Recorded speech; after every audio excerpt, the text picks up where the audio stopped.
No one's gonna bring up the fact that I started stream an hour and a half late and still had a 7-minute opening screen. Actually, it's gonna end up being longer than 7 minutes because I still haven't opened the game. Oops. Teehee. Also, I just fucking chugged a protein shake, so my throat is disgusting, which was a choice. But you know what? We're here. We are here.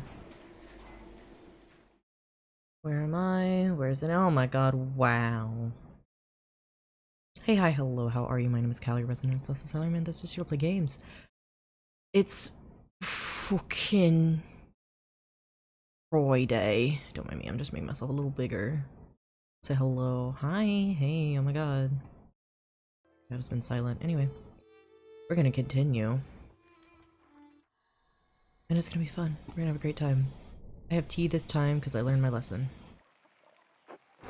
Time to get back to work.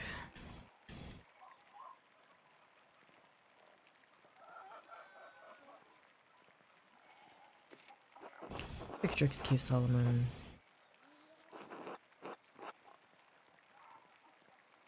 I'm playing on controller. I don't remember if I was playing on controller last time. Ursula be crying. Shh, it's alright, Ursula. Good morning. What happened? A storm rolled in during the night. It hasn't let up all morning. Clara and I have been doing what we can in here to keep us all from washing away. Peter and George are outside trying to deal with the flooding as best they can. Oh my, is the farm in danger? There's always a danger with this much rain, but we've lived through worse.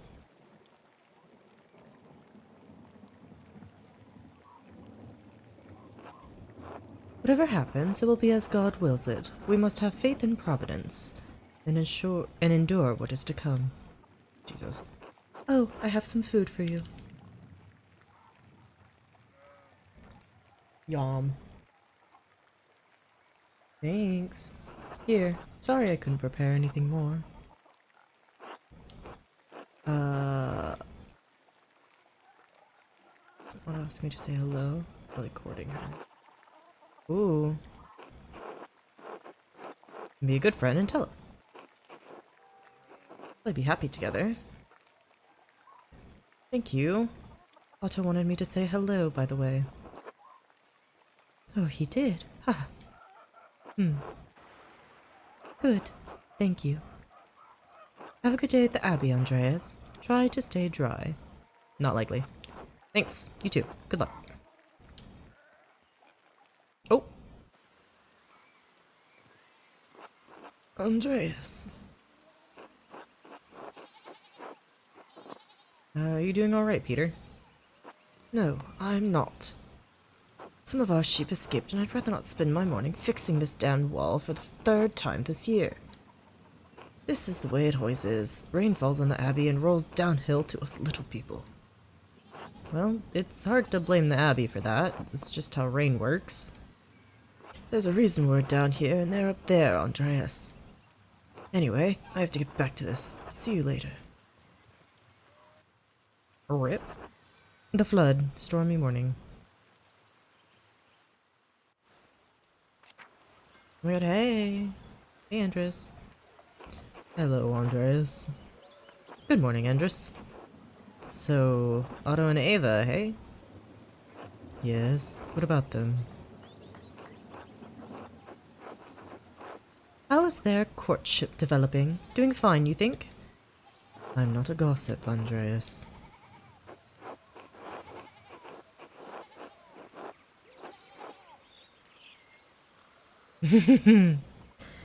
Gaslight. Gatekeep. Andreas. What's my cat? Is she in the couch again? I think she's in again. God damn it. Whatever. I remember that I made Andreas a good boy. Very good boy. Non-chaotic. Follows the rules. I do not ask this to pour water into the rumor mill, but for the concern I have for the happiness of my friends. Of course, Andreas. Fancy talk for being nosy. He's right. Well, if you ask me, I think Otto is being a bit too slow about it. Oh? He's old enough, already not to be smitten like a boy. They both like each other. Seems to me if you found the right person, you should go for it. It's what I would do. What stopped you? Well, that's, personal.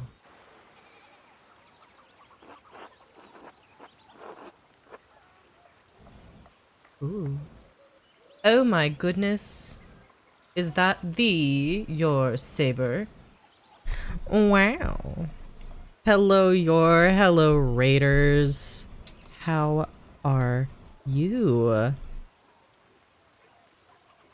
Wait a minute for more people to come in before I start properly yapping at you.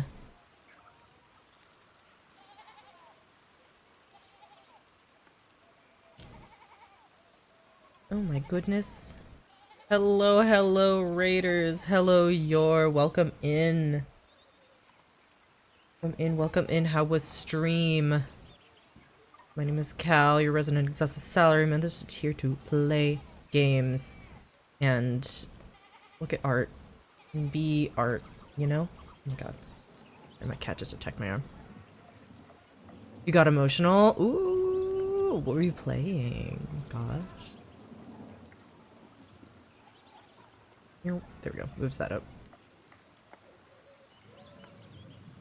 It's okay, I also can't type. Until then, ooh, I've heard of that. I've heard of that. Oh no. Oh no.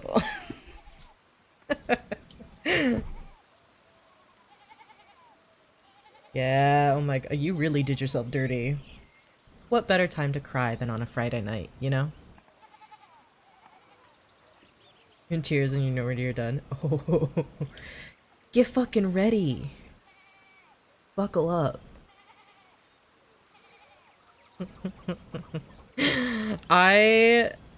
God, there are a couple games I thought about playing on stream, but then I was like, you know what? No. I'm not gonna do that to myself. It gets worse. Ooh. I didn't say anything. I didn't say a damn word.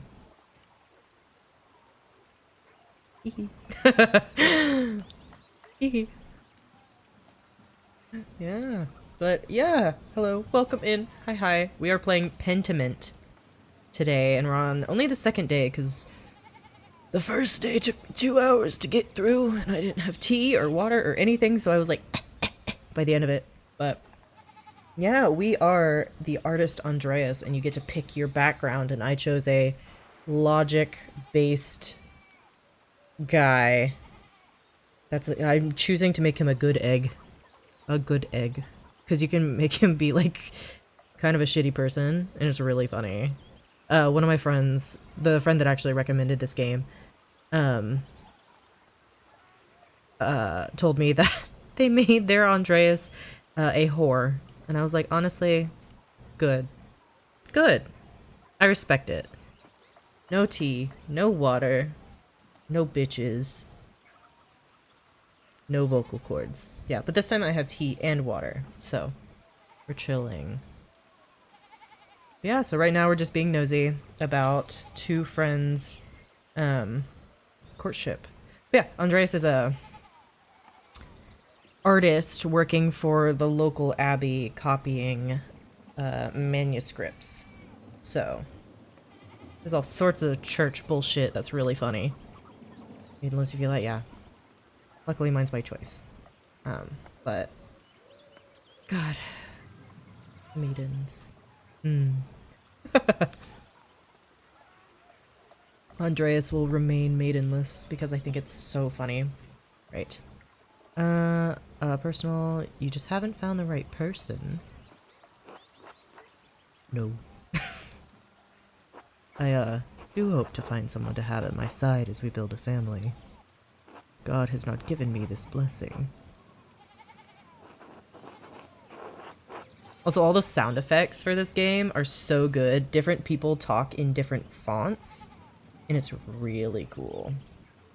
There's a lot of little details that's really, really cool, because the art style is chef's kiss. Wait. Yours a chef? Your kiss. God has not given me this blessing. Or not. It could happen at any moment, Andres. One hopes so. Ah, I must get back to work, Andreas. Enough talk. Until later. I wonder if you can fuck Andres.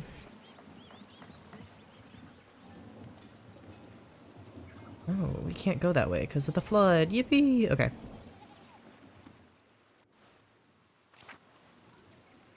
Well, if we go Albin Bakery. Oh, Ulrich. God be with you, Andreas. Seems like we have a good spring storm, though I hope it lets up soon. Good morning. I'm sure it will let up soon. As God wills it. Ulrich, I paid Gret for last week's pumpernickel. Sorry to make you wait for it. It's no trouble at all. Please say hello to Lucky for me. Of course. Now I'm off to home and then to the Pfeiffers.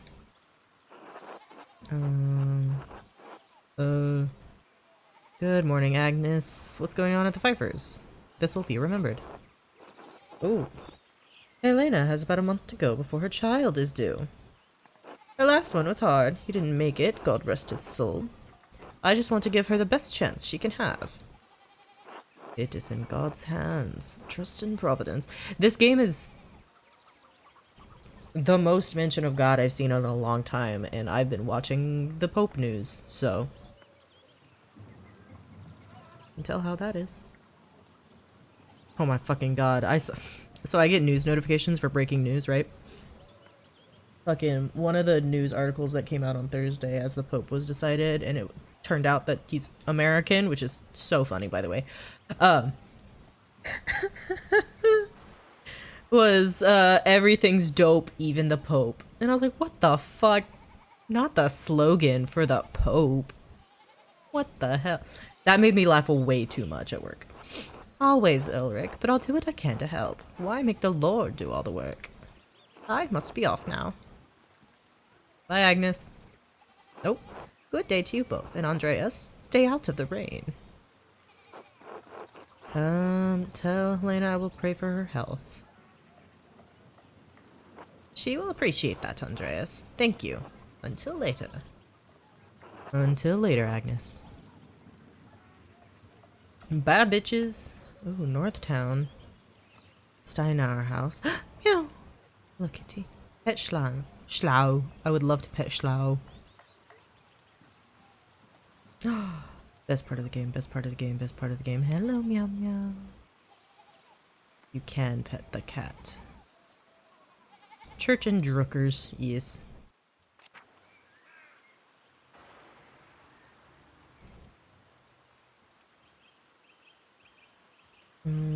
Hello, Thomas. Father, I've said it this before, but it isn't good that the water drains here so quickly. It's affecting the foundation. It needs to be looked at. I understand, but if you dig here, you may be disturbing the bodies decomposing in the yard. Of course, Father, but they're going to be dug back up again anyway. Yes, yes, but why disturb them unnecessarily? It's your church, Father, but you can't put this off forever. The foundation is going to crack. I understand. Perhaps after some of the bones have been moved to the ossuaries. Thank you, Lucky.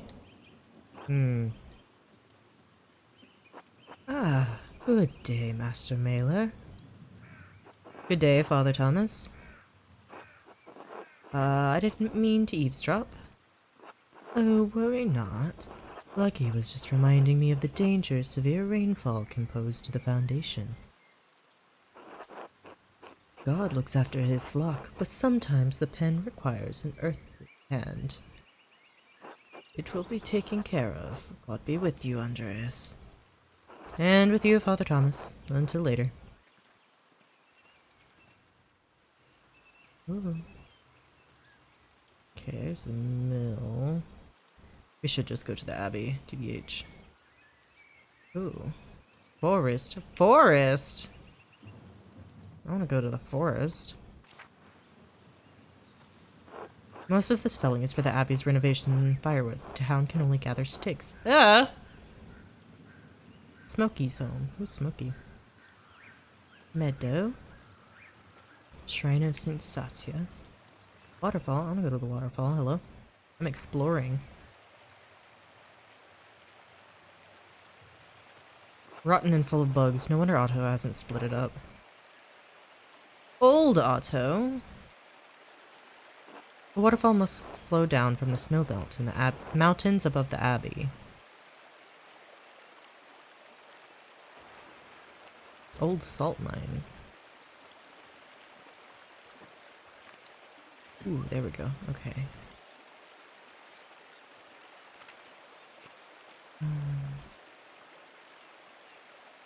Okay, I'm just gonna... I've explored a little bit. I'm gonna go back to the meadow and then to the Abbey, I think. Meadow. Hello. Hey, Till. Hello there, Master Male. There's so many men, and I can only do so many male voices. Hello, Till. Bumped into any ghosts lately? Not since we last spoke. Good, good. Have you ever seen a nicer view? Don't get sights like this in the cities, I expect. I can't say that Nuremberg has many Roman ruins, no. Oh yes, Tassing is full of them. Quite the marvels they are. I don't pay much mind to the writing on them, as I can't read Latin myself, but you might enjoy giving them a look. I don't remember if we can read Latin. If you do, you'll have to tell me if they match the old legends I read about. What sort of old legends? Well, when Father Matthias was abbot, he would let me borrow books from the Abbey's library.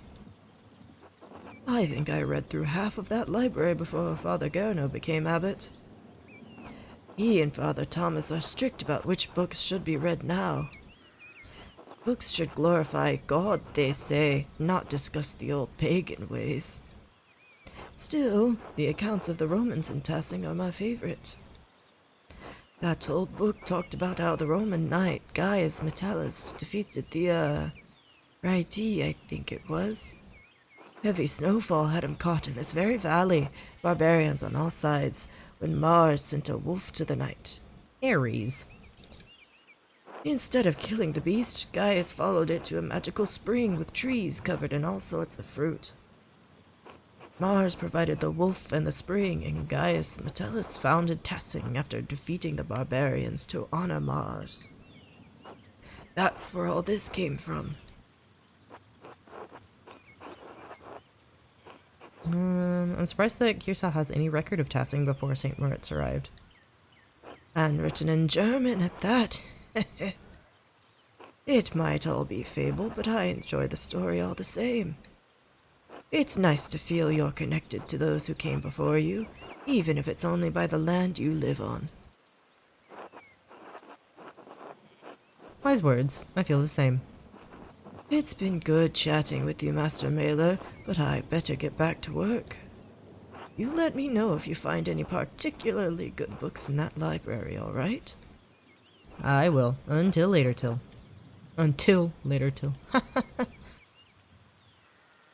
Trying to think words. Okay. Martin? Hey, Martin. Oh. Eat shit, Andreas. Achoo. Oh. Fair enough. I should get to the scriptorium. Gerno will give me an earful if I'm late again. Well. Well. Oh, wait. Mikolaus. Miklaus. God be with you, Andreas. Are you still preparing to leave even with this weather?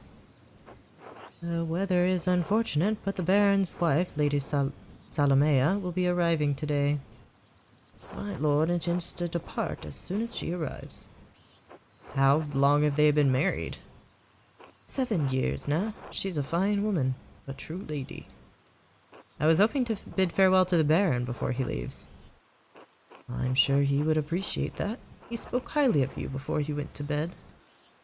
He was disappointed that you didn't debate him at supper, but he understands that you didn't want to anger the abbot.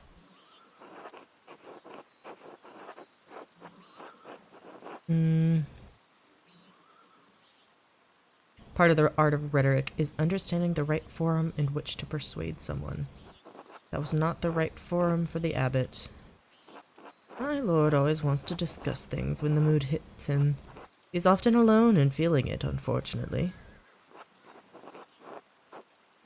Is there any chance I could redeem myself in the Baron's eyes? No!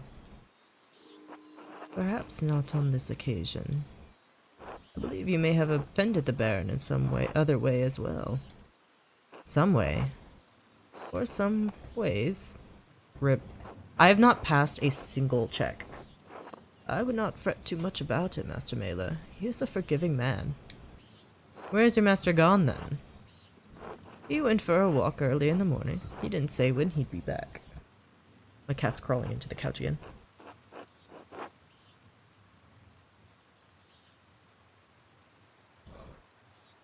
Seems odd, given the weather. Not odd for him. My lord enjoys hiking in all sorts of weather. Little rain never bothered him. Is he gonna turn up dead?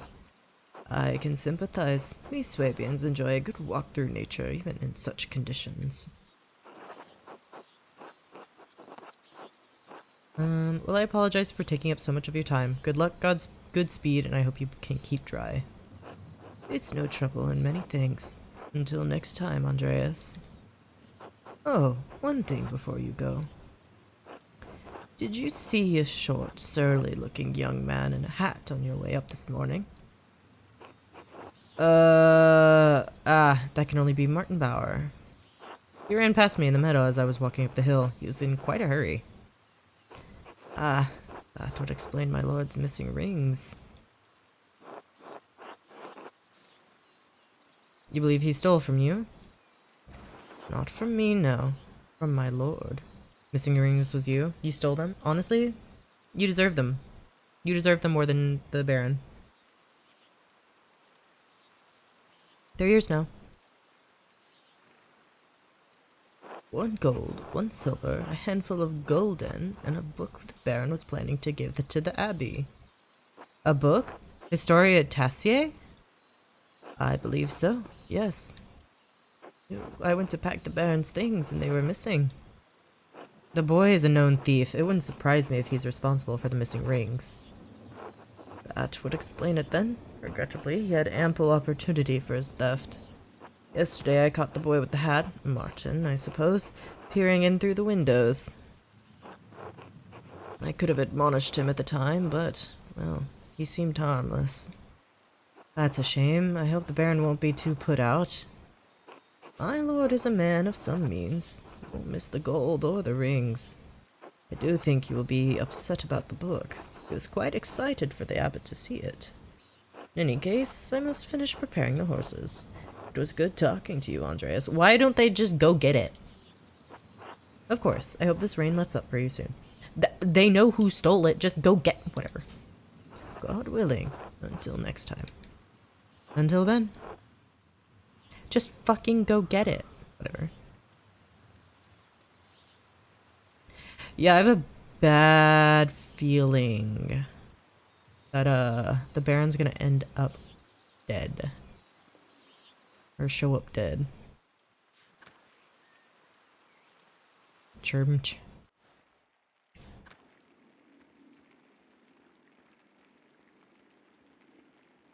Ooh, there's no one here.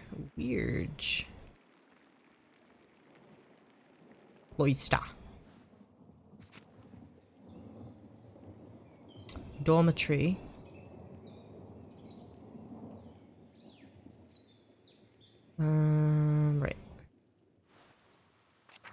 then this. Eh? Wait. I don't remember how to get there.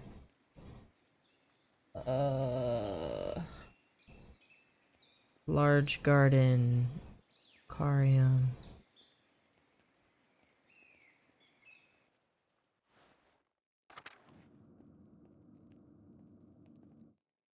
Huh? I could look it up. How to get there again. But I don't want to. I want to find it. Dormitory. Old Bailey, that's what it was. Not cloister. There's the scriptorium.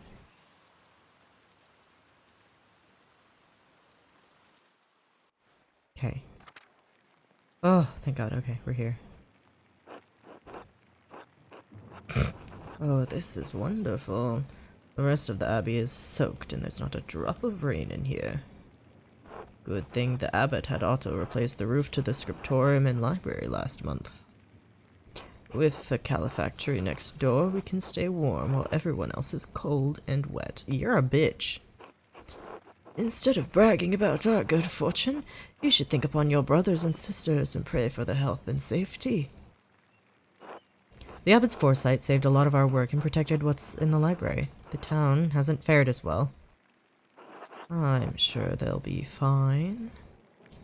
More importantly, if they're not, I don't care. Brother Guy, your heart is harder than the stone of this floor.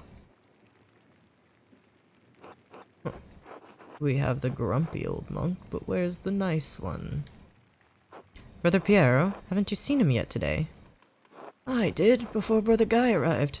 Brother Piero left to speak to the abbot some time ago. What? Why is Matthew ringing the bell? It can't be terse already. I pray it stops soon. Such a cacophony is an assault on my frail ears. Me, when the fucking fire alarm goes off. God! Oh, I had already canceled stream yesterday because I was like, I'm tired. I want to rot, right? Good thing I did. Because right as I, like, turned the stove on to, after my shower after the gym. Did I go to the gym? Yes, after my shower after the gym. I just turned the stove on to heat water for dinner, to make dinner. Fucking fire alarm goes off. I'm like, oh. Great.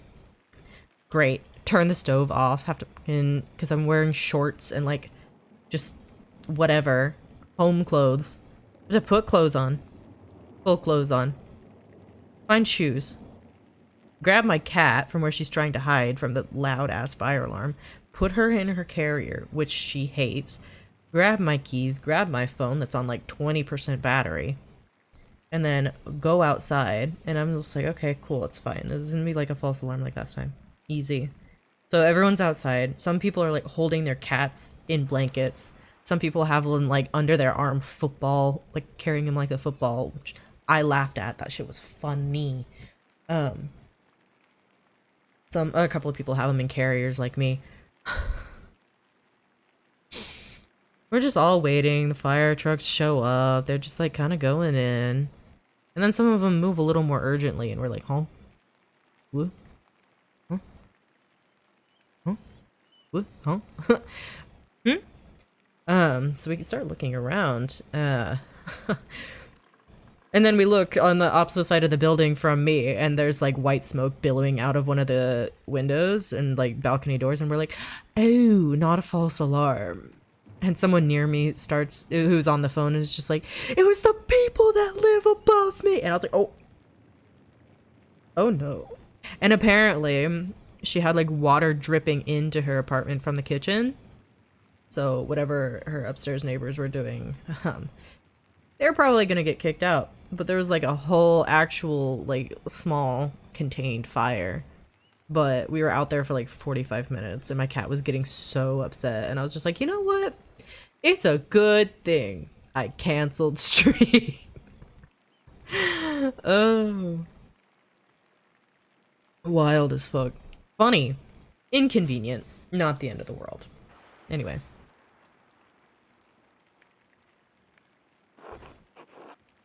It's not stopping. I suppose this means we're being summoned to the chapter house. Lord, give me the strength to endure the rain. It's 50 feet, old man. You'll live. God, give me the strength to endure this man. Real.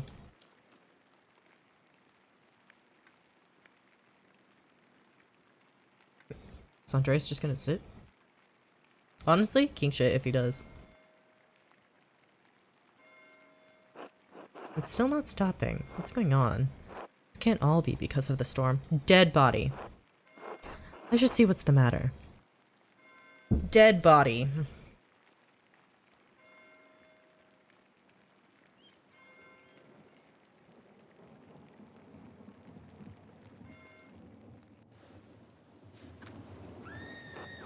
That sounded like a scream coming from the cloister.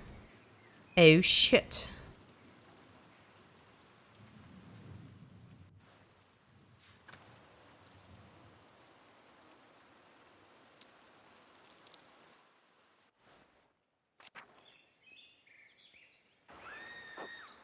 It's coming from just down the hall, maybe the chapter house. I think something terrible has happened, Master Andreas. Oh! Oh, I was right.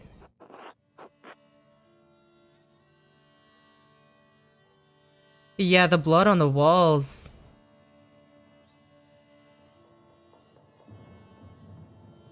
Uh-huh, fairly sure that is the Baron. What's happened?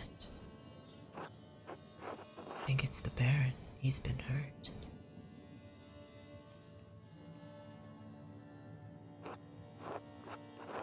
Please, Father, where's Brother Florian? Have him come quickly.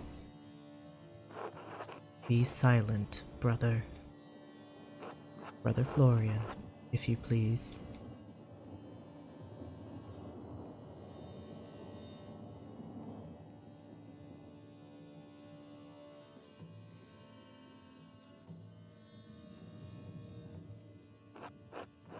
I'm sorry, Father. There's nothing to be done. He's dead. I'm not screaming. Sister Margaret, calm yourself.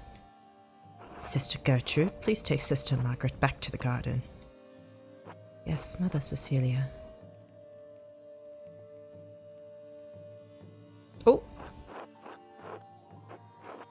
God protect us. The Baron was a friend of the Prince Bishop of Freising. Why is he so worried about the Prince Bishop?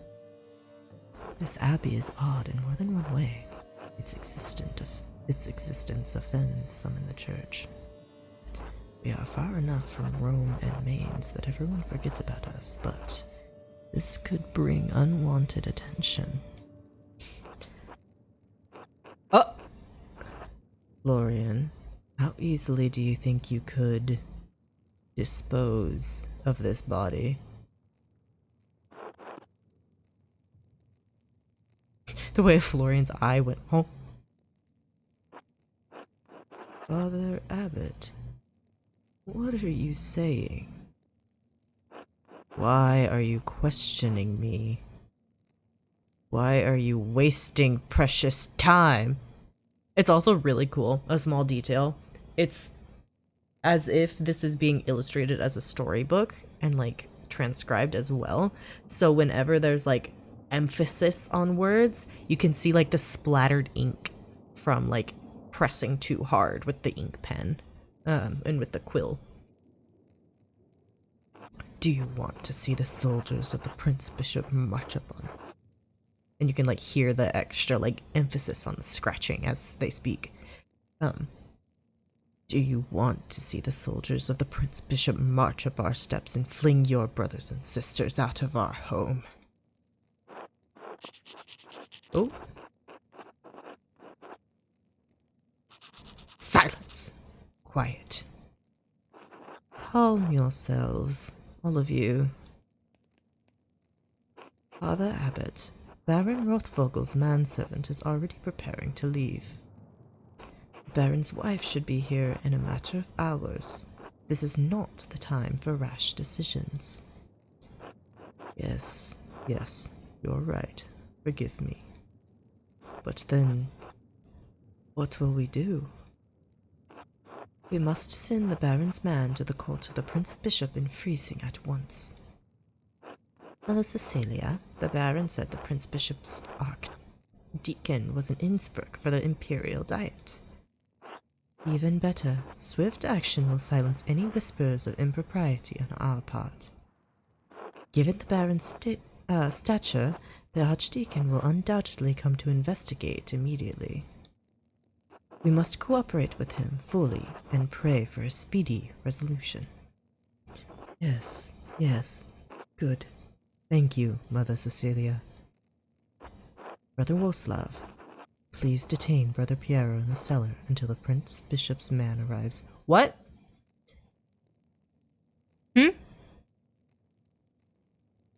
Detain...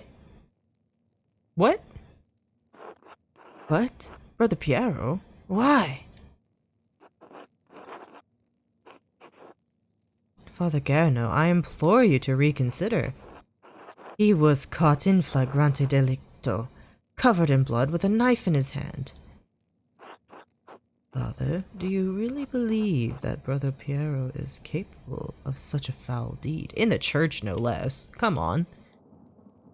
Yes, capable enough when motivated by anger. I had no anger against the Baron, Father Abbot. I simply came across him like this. No anger? Not even for insulting your work and forcing us to give it to Andreas. This is not a subject for debate. When the Prince Bishop's man arrives, we must not be empty-handed.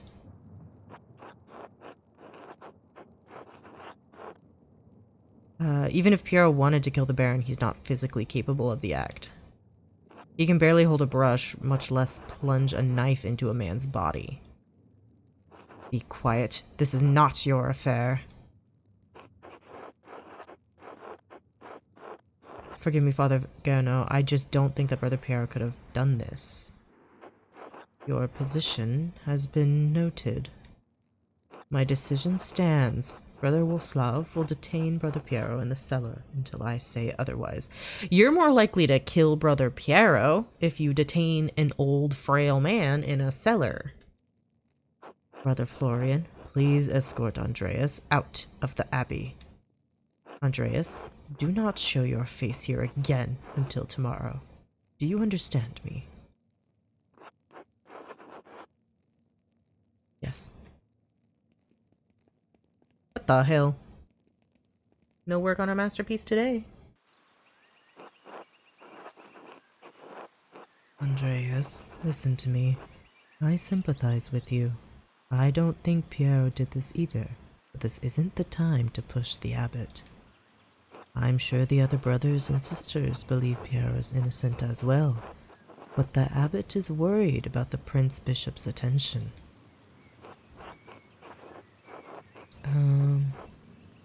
If you have any recommendations, I'd love to hear them. Take a few hours to calm your nerves and your mind. You need to think clearly. Go to the Druckers, eat a good meal, and come back at noons. We won't have much time, but tap on my window with a small stone and I'll let you in. Let me in for what? To examine the body. Oh shit! Oh shit, murder investigation. Oh shit. I should follow Florian's advice and go to the Druckers. Hopefully it will clear my head. The Florian mandated dinner. Fair enough. Okay, yeah. I don't want to cause problems. Ooh, I want to break into his fucking house, dog. Oh, it doesn't even give it as an option to sniff at anymore. Shrimptresting. I wonder if I could have gone earlier this morning and like checked it out.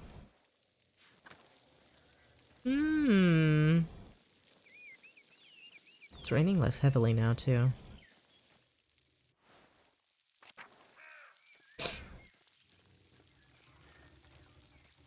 Here we go.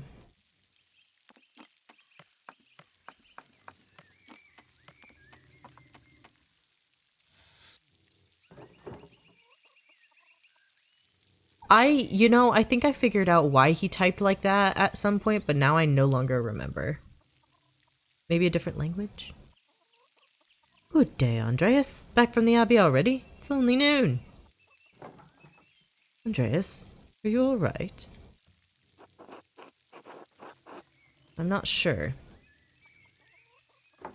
Well, why don't you come inside and sit down for a minute? If it's not an imposition, I'd appreciate a moment to rest. Not an imposition at all. My friends are always welcome in my home. Besides, I could use your opinion on something. Oh yeah, it's like a printing press is what it is. Because it does the, like, upside down with the, like, little individual letters, and then press and flip upside down. Right.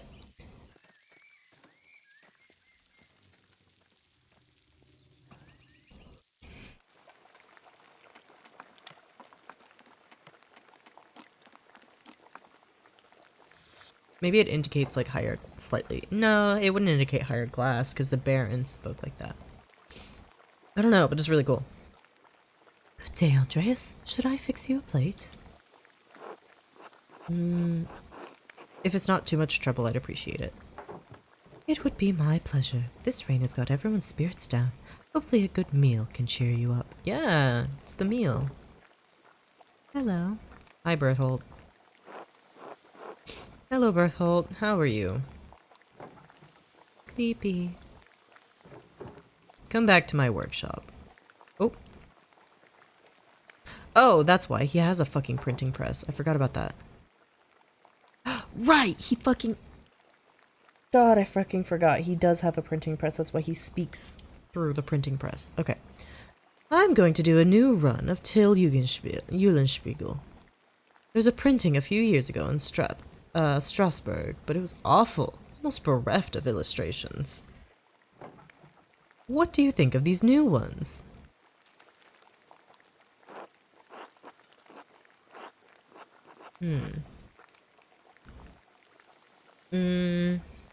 Figures and composition are terrific, but the background is quite dense and busy. I would suggest running this in 2 passes, with the background elements in a lighter ink to help the characters stand out. That's a fine idea. I'll pass on your compliments to Marie. Are these her woodcuts? They are. The drawings were mine, but she did the block cuts. I've got enough talent to draw the designs, but only she can do the woodcuts and the type.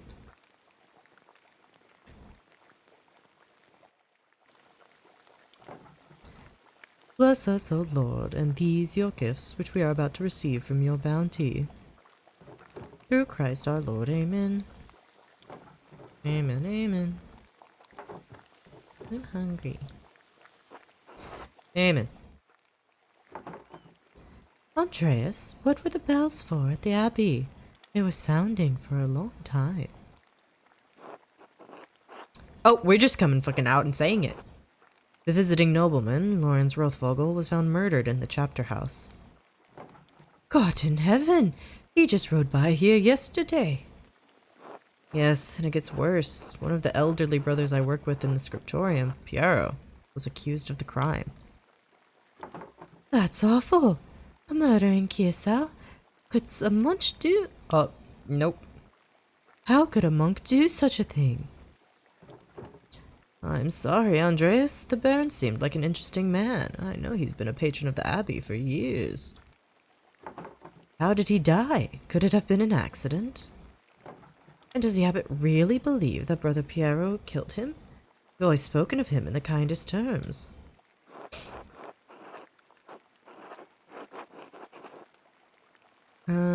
I'd rather spare you the details, but it's hard to believe what happened to him was natural. But no, I can't believe Piero did it. I can't imagine him harming anyone. Oh, don't hold back on my account. I've had children and even helped Agnes deliver a few. I'm not squeamish. Yes, blood! Children. But if it wasn't Brother Piero, who do you think could have done it? I did see Lucky Steinar get into a shouting argument with Lawrence yesterday, just before I walked by your place. Lucky? Why would he have caused a shout at a nobleman? Ooh, sausage. There's probably something else going on that you wouldn't know about, dear. What do you mean by that? I'm not one to trade gossip, but if you really want to know, talk to some of the other women in town. Or Mother Cecilia, up at the Abbey.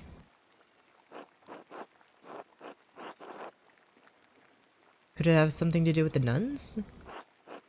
But would Lucky argue with Lawrence about nuns? Oh, there's no need for that. Lucky is a forthright man. I'm sure if you ask him, he'll tell you what the argument was about. Time for you to hit the old dusty trail. Have a fantastic night, Yor. Have a good rest and a wonderful weekend. Thanks so much for dropping by and for the raid. I'll tell you what the argument was about. Thank you both. That's good advice. There's something else, though. When Lawrence and I were walking through the meadow, the widow Kemperin came out of the woods and... Yes? Well, she cursed him. I'm not surprised. Ottila's late husband, Rennig, ran afoul of Lawrence on his last visit to Tessing. I don't remember the details, but Rennig died just last year and Ottilia hasn't been the same since. Red.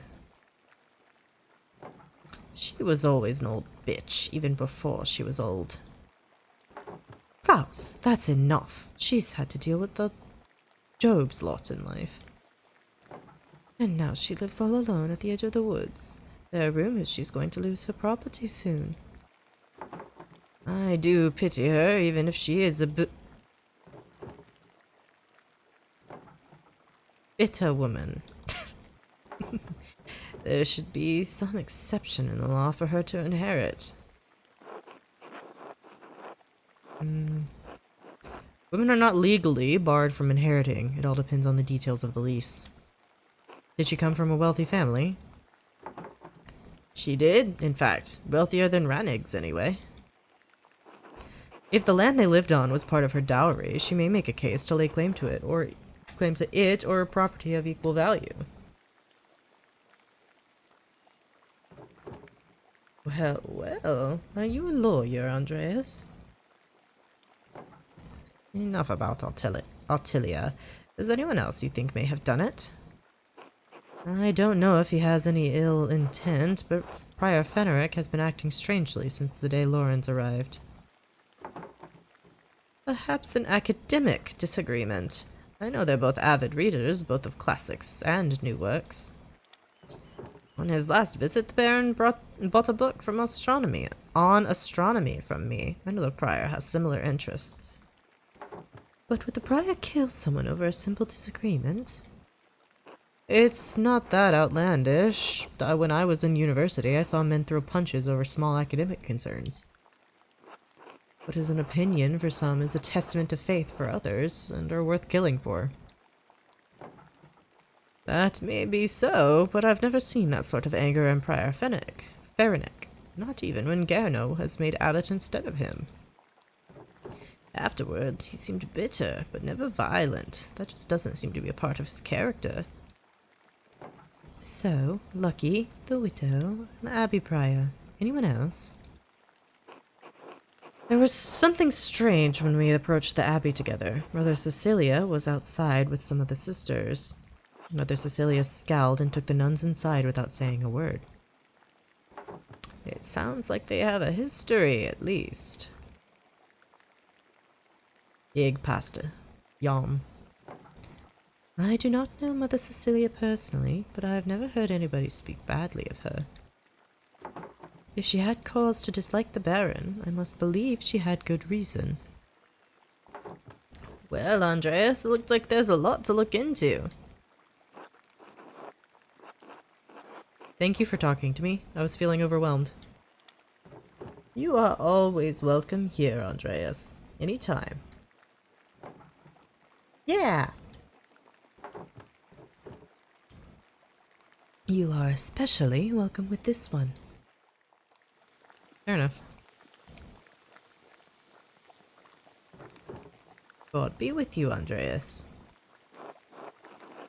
Thank you. God be with you. Bye. Nons. Alright, back we go. I have several leads to follow, but where should I start? I could talk to Lucky Steinauer. He's probably working in front of his house. The widow Kemperin lives south of here, near Franzbauer. Prior Faranick is usually at the scriptorium, but I won't be able to talk to him until tomorrow. Still, nothing would prevent me from talking to Mother Cecilia in the convent. But if I don't attend Brother Florian's examination of the body at the Abbey, he'll have to do it without me. I'm going to the Abbey, dog.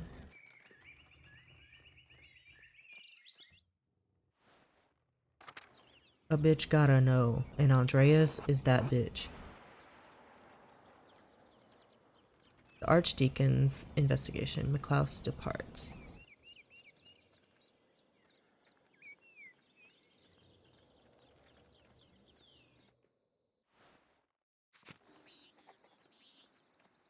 Okay, so I have a bunch of quest lines.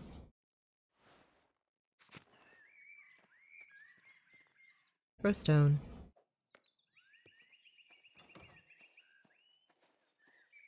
Andreas, this way. Yes, yes. I follow.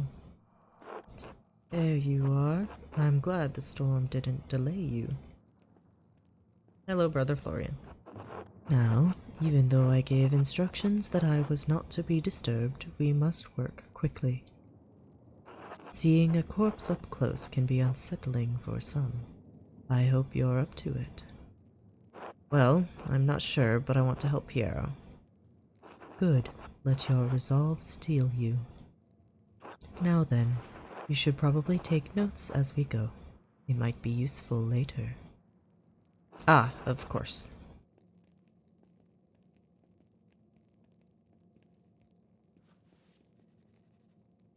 I will begin by inspecting his anterior, starting with the face and head. No visible wounds, no blemishes, teeth in good condition, nothing unusual. Neck, shoulders, and chest are ordinary. I need to clean some blood away to examine the torso. Yes, there it is, a puncture wound between the 6th and 7th ribs. It's fairly shallow, though. I estimate it penetrated only about an inch, and it likely came from his own hand.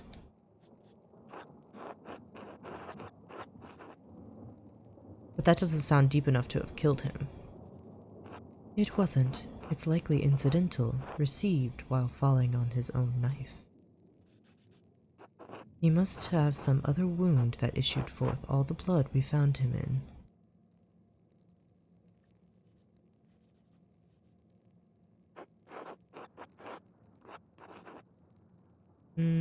Then surely this must mean that Brother Piero is innocent. It means it's incredibly unlikely that Brother Piero stabbed the Baron, but it doesn't explain what actually killed the man. Brother Piero never should have picked up that knife. I'm sure the appearance of guilt never even crossed his mind. Now then, let's move on. Well, there's a sore on his sex, probably from the French disease. I doubt it had anything to do with his murder. I'm not familiar with it. STI. It was first discovered 20 years ago by French soldiers visiting brothels in Naples. Anyway, it seems the Baron was not the most faithful husband. Not uncommon among the nobility. Well, we knew that. Say nothing. Moving down. Other than a few blisters on his feet from what I assume are new shoes, there's nothing wrong with his legs. Andreas, can you help me turn him over? Of course. I help.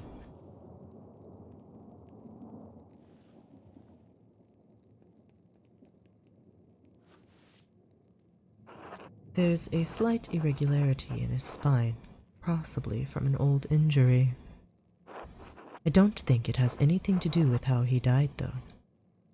How could that have happened? I have no idea. Whatever the reason, it didn't contribute to his death.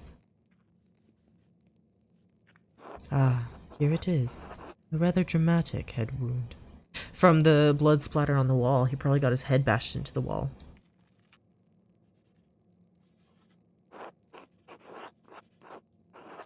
The dark hair and the blood make it difficult to see, but it's quite bad. In my experience, I've never seen someone walk away from a head wound of this severity. How many head wounds have you seen? Too many, and not enough. As grim as it sounds, there's always more to learn. Italian doctors try to examine as many corpses as they can to fully understand the mysteries of the body. The battlefields of Poland and Lithuania aren't as ideal a learning environment as the universities of Bologna, but they did provide an education of sorts.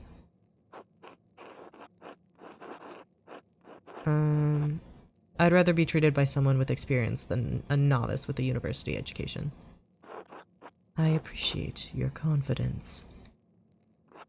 The wound looks like it was caused by a single powerful blow from a blunt object, probably no more than 4 or 5 inches across.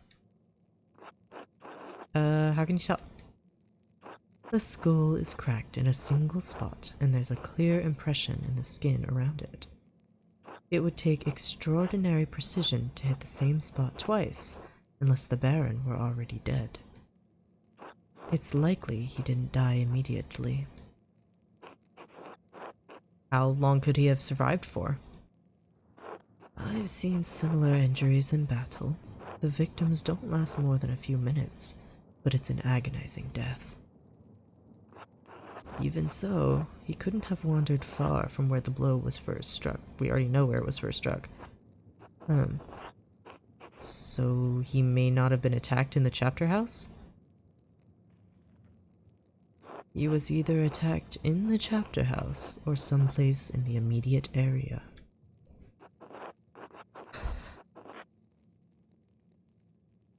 Is the church a possibility? I can't imagine it. Rudiger and Matthew are in and out of there constantly. Noise in the church is easy to hear, and the Baron would have to go through the cloister to wind up in the chapter house.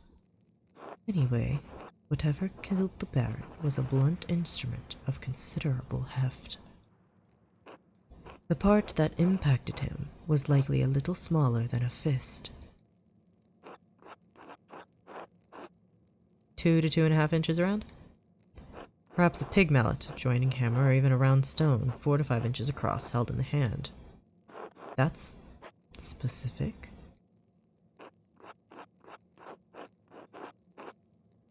Estimating size, distance, and number have always come easily to me. Hopefully your talents will help you find the murder weapon in short order. Whoever did this must have caught the Baron unaware. Save the small knife wound, he has no other injuries. I suppose that he was struck, drew his knife to defend himself, and fell on it before Brother Piero discovered him. So, I believe we've discovered 2 important things. The Baron was killed by a blow to the head from a heavy blunt object. Yes, exactly. If you can find what caused the blow, it may lead you to the killer. We also know that Piero didn't stab the Baron. We know that, and I suspect even the abbot knows that. But you may need more evidence to convince the archdeacon. Oh, there is one other item of interest. I found it in the Baron's jacket, but didn't want to open it without you.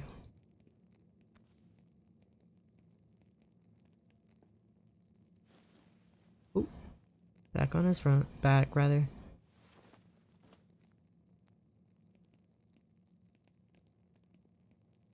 A note of some kind. I trust you to open it more carefully than I would. Fair enough. What does it say? Das Madken, das Star und die Unschuldige mit dir.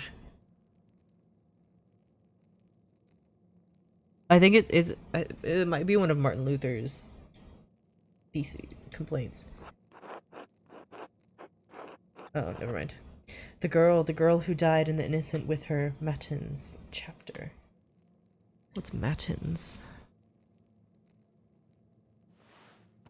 Monastic hour corresponding to 2 a.m. Okay, it's used for the night prayer. The girl. What girl? And what innocent? One of the nuns? It's been years since any of the nuns have died. Perhaps Mother Cecilia would remember. Can you tell who wrote it?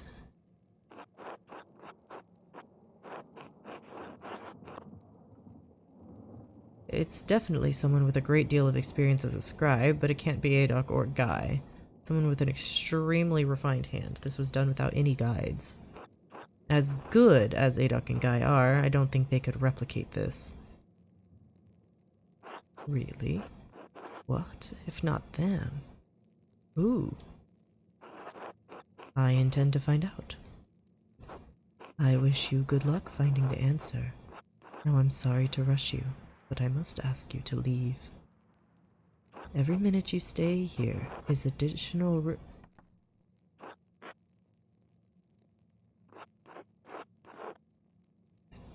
you expecting someone? Brother Florian, could you open up? It's Werner Stolz, the physician from Tessing. Yes, I'm in the middle of something. Could you return after supper? I'm afraid it can't wait. Father Gerno asked me to examine the Baron's body. All right, just give me a moment. Andreas, I need you to hide yourself. Of course.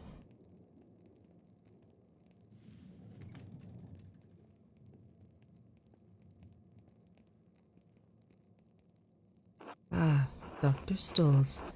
Sorry to keep you waiting. Now, what did you need? The abbot wanted me to examine the Baron's body before his wife arrives. It seems unnecessary at this point, as I've just completed my own examination. Well, then what's the harm in letting me take a look? Dr. Stolz, with all respect, I've finished. The cause of death is clear. If you had arrived an hour ago, I would have had no problem with your assistance. Assistance? I'm a university-trained physician. I can examine a corpse on my own without the help of a battlefield sawbones. Remain hidden. Regardless of your opinions regarding my abilities, the examination is finished. If you insist on inspecting the body anyway, I must insist that the abbot tells me himself. What? Making me bring the abbot here is a waste of time. So is performing an examination on this corpse immediately after one was just completed. Idiotic. I'll return with Father Gerno presently.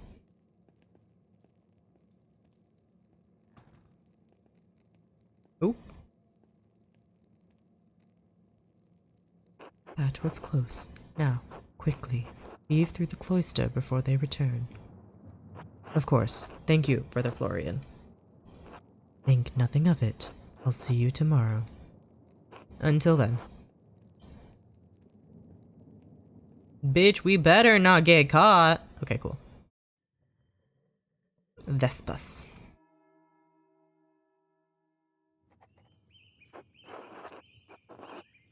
I should find someone to eat with. Can't get that note out of my head. The girl who died and the innocent with her. What could it mean? And who wrote it? Speak with Ferenc. I want to go to the convent.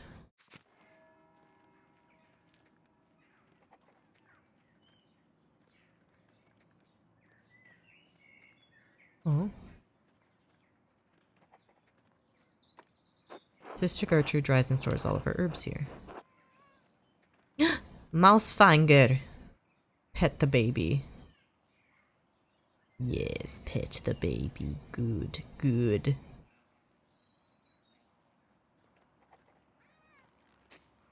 Sisters certainly keep their garden well tended.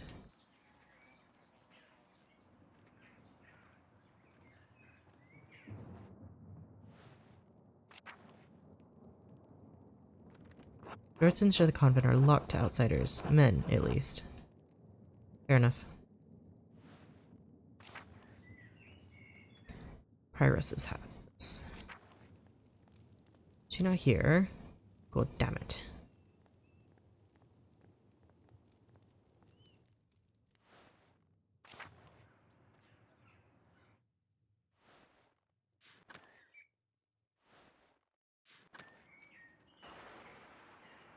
Door must lead into the rest of the convent. Not for me. Okay.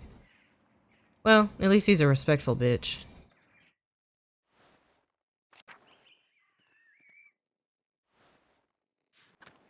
Oh shit.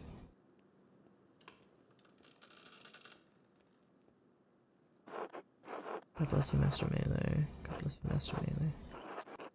Okay, blah blah blah. Master Melee? Yes, it's me, sister. Do you think Brother Piero really murdered the Baron? Do you? I don't know what to think. Father Abbot says that the devil sometimes enters men and makes them do terrible things. I don't think the devil entered, Brother Piero. Do you think the devil could appear here at Kiersau? No, I think people see the devil where they want to see him. I didn't see the devil, but I think I smelled his odor. Last night, I woke before Matins and I smelled something in our dormitory. It was strange, moss and sulfur mixed with frankincense and roses. It moved through the room. I wanted to scream, but I was too frightened. And then it was gone. I'm ashamed that I didn't cry out, but I didn't know what to do. I don't know that I would have done any better, sister. That's a small comfort, but thank you. Thank you, Sister Margaret. God bless you, Master Mailer. Roses. Frankincense. Hi, Matilda. Sister Matilda, how are you doing? Mother Cecilia doesn't like us talking to men unless it's necessary to perform our work. Ah, forgive me. Sorry to bother you. Thank you, Master Mailer. Fair enough. I shouldn't bother them. The Matthew maintains his shrine along with some of the sisters who paint badges for pilgrims. Okay. Yeah, I shouldn't bother them too much. Sick. Okay.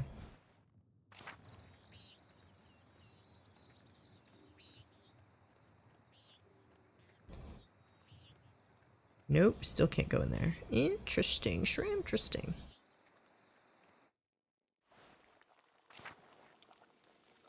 Oh. Hello, Lady Salamea. Ah, Master Mailer, would you care to share supper at my table? I would like to talk to you about my late husband.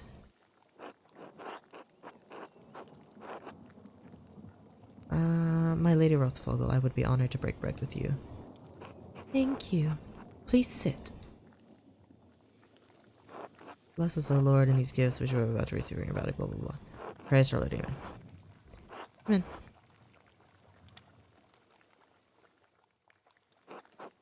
I find myself rather out of place here without the comfort of the Baron. Thank you for agreeing to share a meal with me, Master Mailer. Of course, the honor is mine. Ugh. Okay, you must have been staying nearby to arrive here so quickly. You are an observant man, Master Mela. Indeed, I was staying in Innsbruck while my husband visited the abbey. Chimkin, or quail, my bad. We'd meant to take a tour of the Alpine towns before returning to our home in Worms, but... well, return we shall. I'm sorry for your loss, my lady. This sorrow is just the first of many, I'm afraid. Are you married yourself, Master Mela? A woman waits for me in Nuremberg. When I finish my work here, we will be wed. Do you not look forward to the responsibilities of marriage, Master Mela? Depends on the responsibilities you're referring to. Perhaps it's no surprise you and Lawrence became fast friends. I imagine he saw something of himself in you.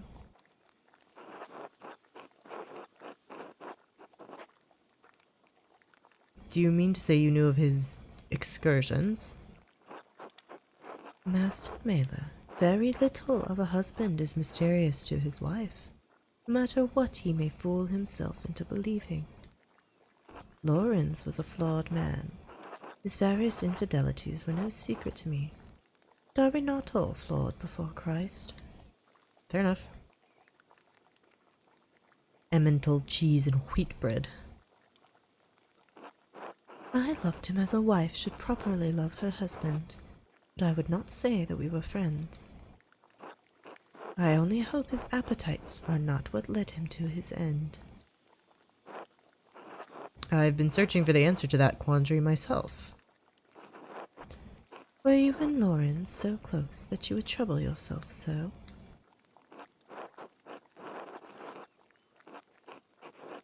I fear the abbot and the archdeacon will be led to inaccurate conclusions by circumstantial evidence.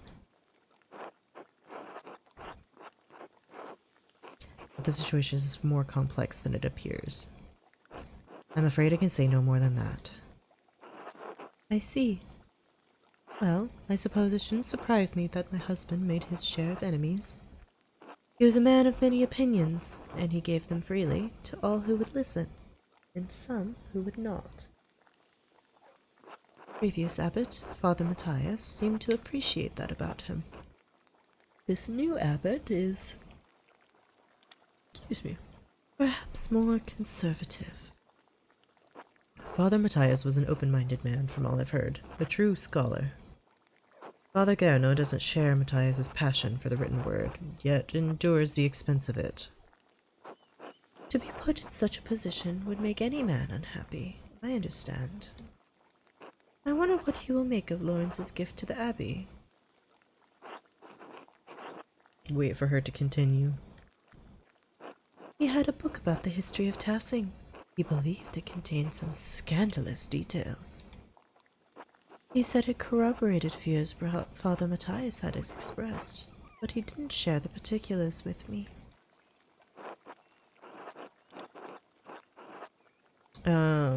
Was the appearance of the book peculiar or noteworthy in any way?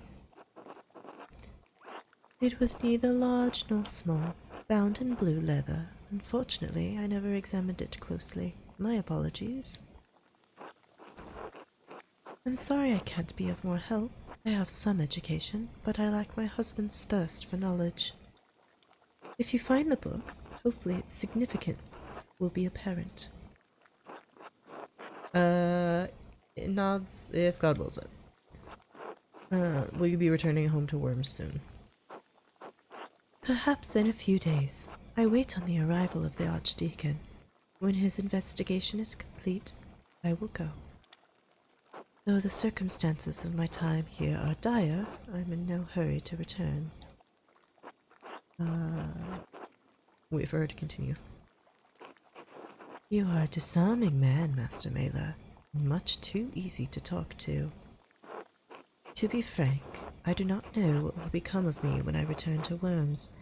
My title and residence may be in jeopardy. Lawrence and I have a son, but he is young yet. I don't know many of the legalities, only that my position is at some risk. Would you like me to elucidate them for you? I studied imperial law at Erfurt. Ah, thank you. But no, I fear it will only heighten my unease. At least he asked. I'm sorry to cut our conversation short, but I fear I must rest. Thank you for having me at your table. Be well, Master Mela. And whatever anyone says of my husband, I am certain he appreciated your friendship. Despite the fact that he kind of didn't like us, but whatever. Whatever. I should get some sleep. Pet this fucked up looking dog.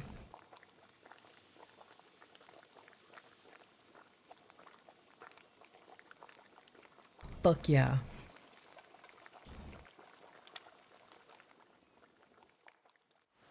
Gotta be this fucked up looking dog, hell yeah. I'm gonna see if I can go find Sister Cecilia. Or Mother Cecilia? Mother Cecilia. Prioress's house. Hello, Mother Cecilia. God bless you, Andreas. God bless you, Mother Cecilia. Is there something I can help you with? I noticed that you took the sisters inside when I walked up with the Baron. What concern of it is yours? You said much in saying nothing. And now I will say even less.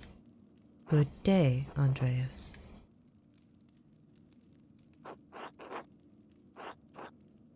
There's something I can help you with.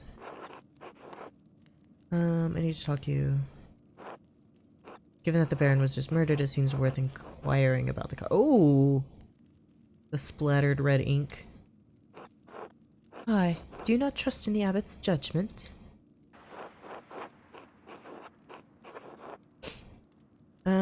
It is not the abbot's judgment that matters, but the archdeacon's.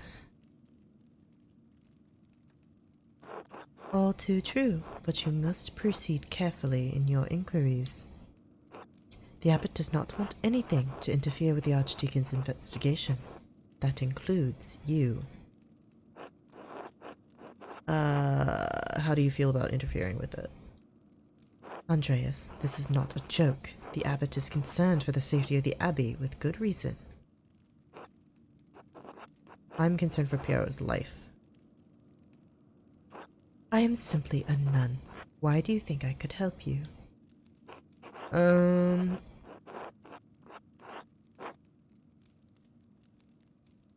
You know what happens at this abbey better than anyone. So how you react. That seems very volatile and accusatory. Better than the abbot?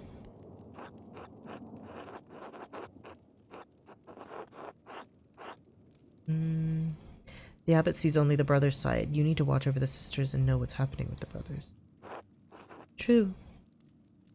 All right, I did have reason to be concerned about Baron Rothvogel's presence.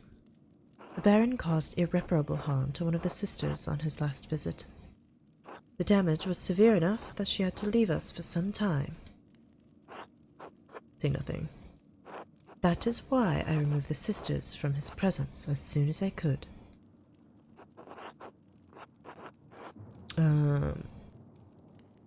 Can I speak with her?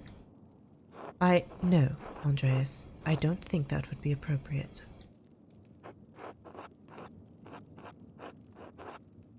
It's a painful memory, Andreas.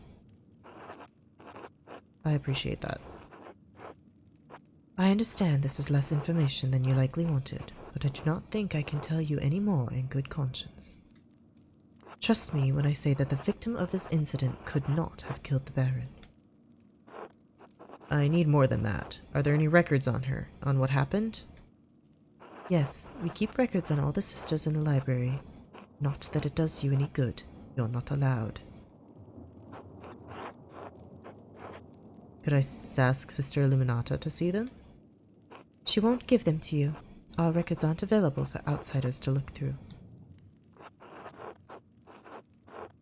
I can sneak in on my own, you know. I found the secret entrance in the crypt. Don't try it. You'll be caught, and you'd be lucky if the abbot only banished you from the abbey until Judgment Day. Ah, you're probably right. God bless you, Mother Cecilia. May God bless you, Andreas Mailer.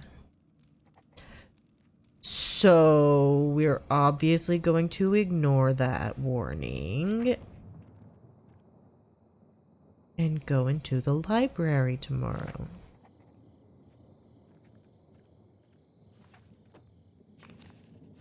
Hee.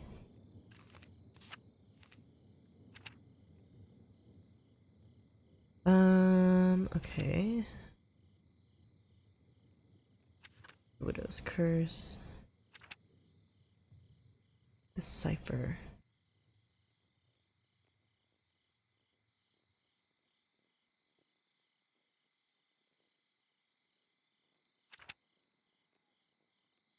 Baron and the Nun. Well, I guess she could have killed the Baron. Even though she may be protecting someone else, she said the Baron hurt one of the sisters years ago. I just searched the library. After the nuns have left.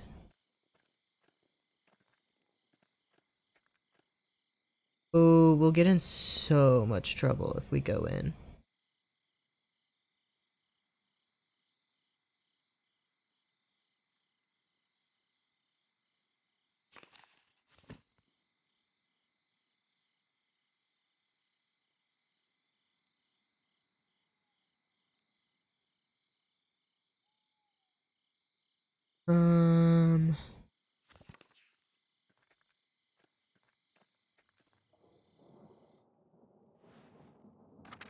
Ooh. Oh, shit. Matthew is the Abbey's circuitor. If he sees me, he'll kick me out.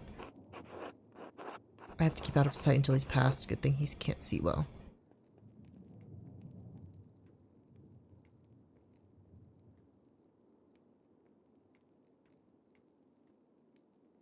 Ooh.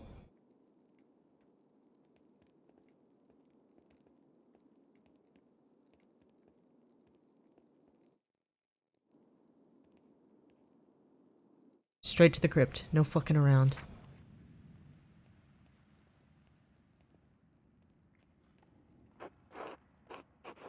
Go up these stairs. It's going to take a while to find the records I need. I'll lose some time tomorrow morning unless I turn back now.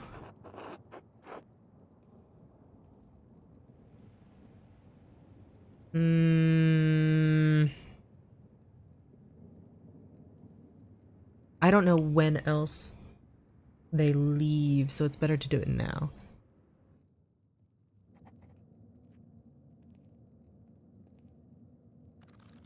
What's this? Debers Cambriae. The writer is Cadphalus of Salopia. I don't believe I've heard of him. Mugwort and Butcher's Brew. I'm not familiar with their properties, but they sound extraordinary. Beautifully illustrated book, and the author appears to be speaking from his own personal experiences. A wonderful hidden treasure for the Abbey.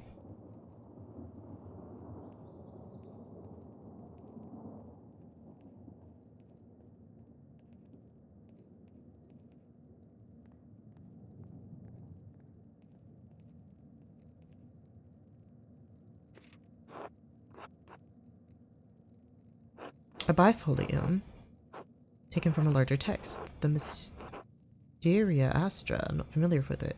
Some sort of astronomical text. It seems rudimentary, explaining the connections between astrological signs and the elements and their basic relationship to alchemy. Each sign is governed by one of the 4 elements. Cancer, Scorpio, and Pisces are the water signs. Capricorn, Taurus, and Virgo are earth signs, and so on. Cuts off there. The next page is about something else entirely. Sister Illuminata must be trying to reconstruct the larger text.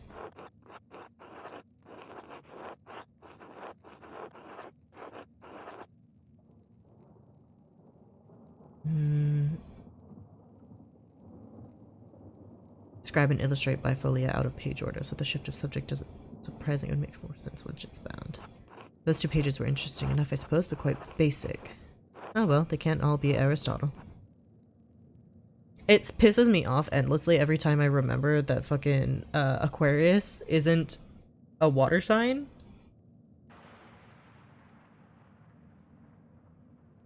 I don't know. This is most curious.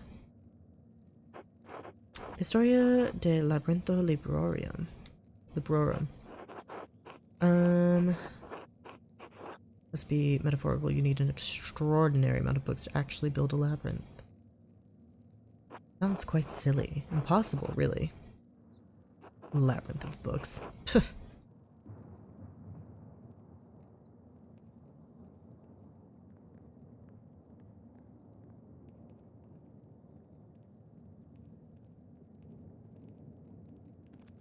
This looks promising. The familiars of the Sisters of Kirsau Abbey. Yes.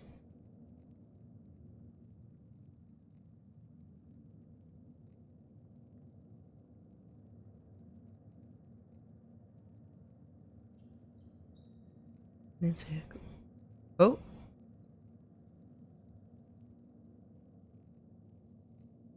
I don't know Latin. Matilda Blate. Yes, the Nuncellerer. She came from Captain. Merchant family donated pigments to use in the scriptorium. Quite thoughtful. I'll have to thank them if I ever get the chance. Mother Catherine was the first to enter records, it looks like, almost 50 years ago. Sister Hildegard from the Golderic family in Ravensburg, quite wealthy. It's like she became the prioress after Mother Catherine.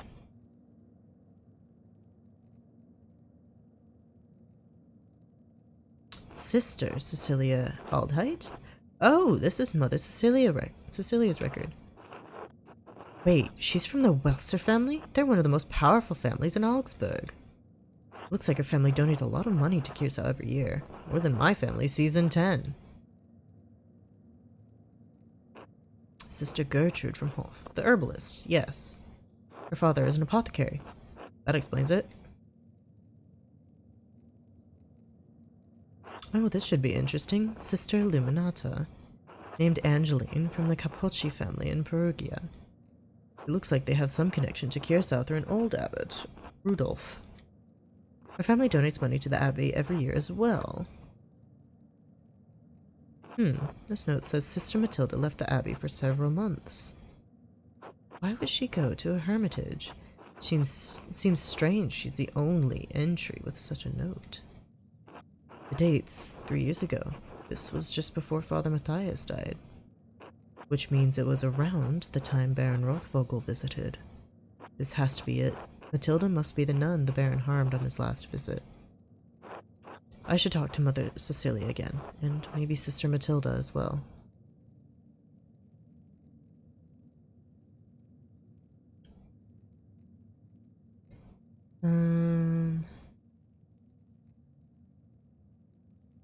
Sophie from Birgit's. Family's poor, but they donated flour.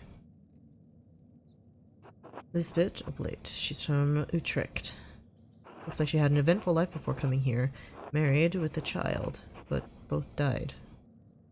Her merchant family has some connection to Kirsau through the Kaufmanns of Rothenburg ob der Tauber. Sister Margaret. Oh, the blind girl who assists Gertrude. I'm blind because of failed surgery on her cataracts. Wealthy peasant family, they donated wool in a pasture in Krimmel. Sisters, nah, this should be good. They donated a fortune to the abbey. No wonder Mother Cecilia in the abbey let her behave as she does.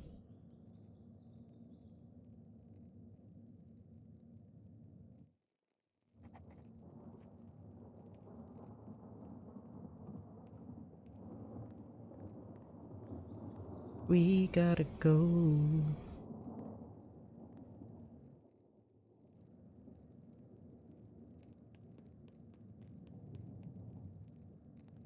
Oh shit.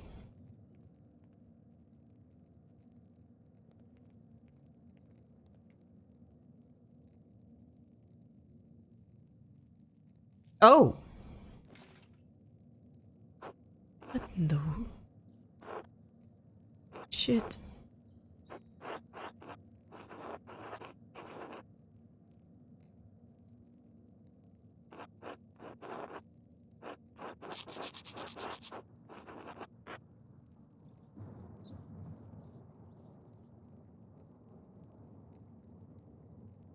Oh, fuck. Let's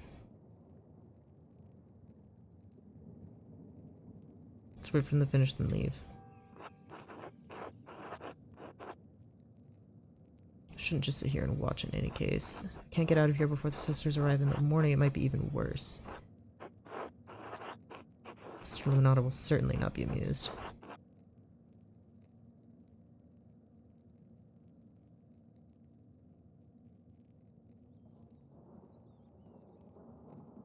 I'll break for the stairs.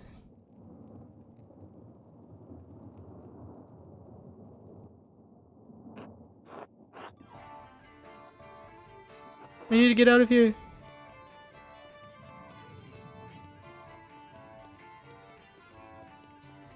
Bitch, go!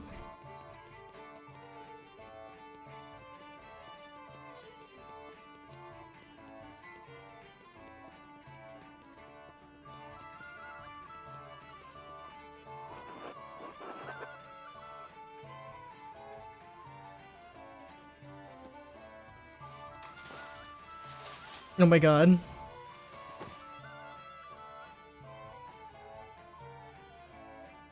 I made it. Could they tell it was me? Christ, my leg.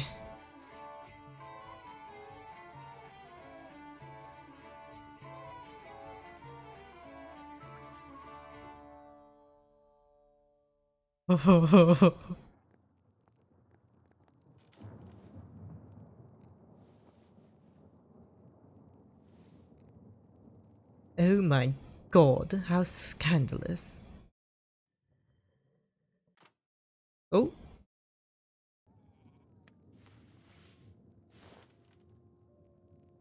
And, good oh, it's not morning. It's the middle of the night, Ursula. What are you doing up here? It's above. I see. Uh-huh. Would you like me to tell you a story? That'd help you sleep?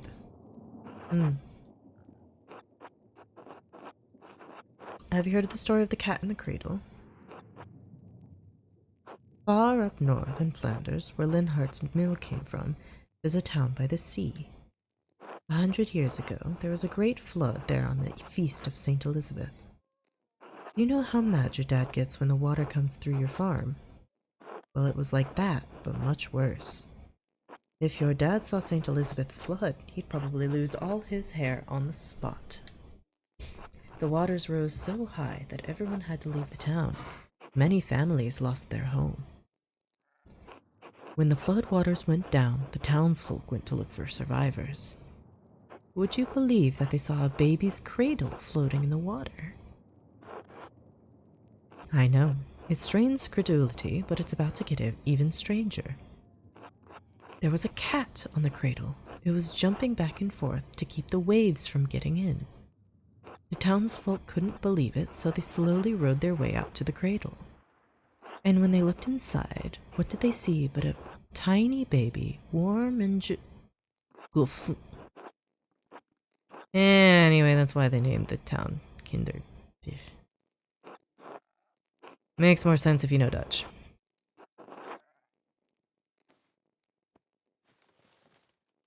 Fair enough. Oh! Man overslept.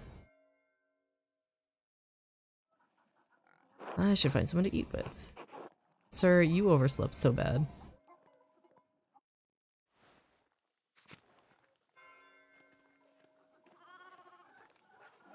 Hello. Hi, Clara. Hello, Clara. Can you spare a moment to chat? Of course, Andres. How can I help? You said you were behind on taxes to the Abbey. Exactly how much are you short? Oh, well, about 2 guldens worth. If you can't pay your rent early, that's all right. I'm sure we can find some way to pay the abbot. I'm happy to contribute whatever I can. I know times are hard for you right now. You have a good heart, Andreas, but I'm afraid I can't accept. He's just too proud of a man to ask for charity while there's still ground to till. I'm sorry, I shouldn't have asked you about rent in the first place. You're young and have your own life ahead. I'm happy to pay early, Clara. You've been a good host to me and I can do without more than your family. God bless you, Andreas. Don't mention this to Peter, alright? You would hate to know I told you about our troubles. Hello. Cat crawled her way out from in the couch. Alright. I should return to work. Until later, Clara. Oh, Andreas, I meant to ask, would you care to join us for a meal? Perhaps another time, Clara. Of course. Be well, Andreas. I should go see if I can find Lucky.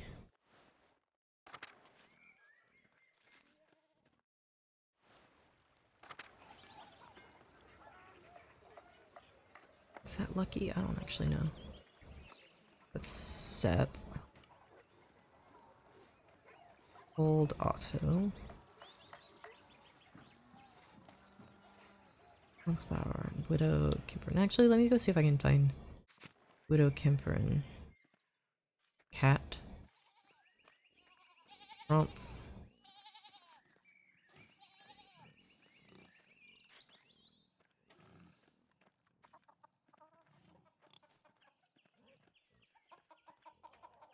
Tilia's home. You want something? Fair enough. Figures look like they were carved by someone without formal training. Okay, you fucking...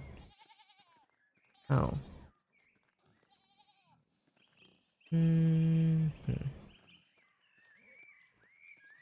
Church and Druckers, yeah.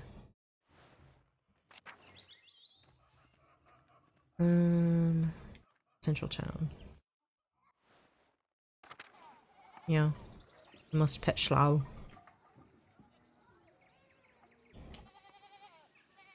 Meow meow meow meow meow meow meow meow meow meow meow meow meow meow meow.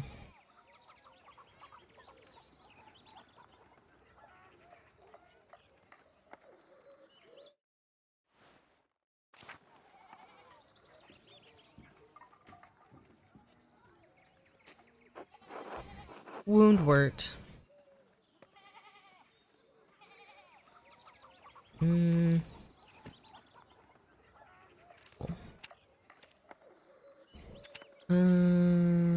Lucky.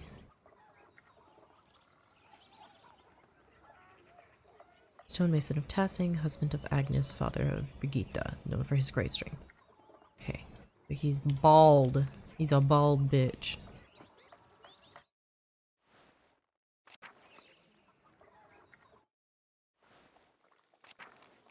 Hello, Lucky. Andreas. Good day, Lucky. Do you have a moment to talk? Make it quick. I was wondering if I might break bread with you and Agnes. We've never shared a meal. I don't see why not. Agnes would be glad to have you. Is now good? That would be great. Let's not keep her waiting then. Blah blah blah, prayer.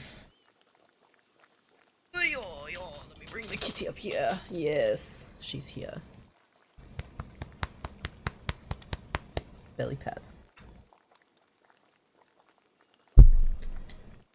That was her tail that smacked the microphone, by the way. Two innocents who rest at your side, they are dearly missed. Two! Through Christ our Lord, amen. Two!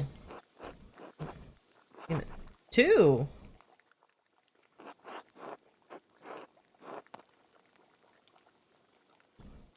You're looking tired, Agnes. Did Elsa keep you up late?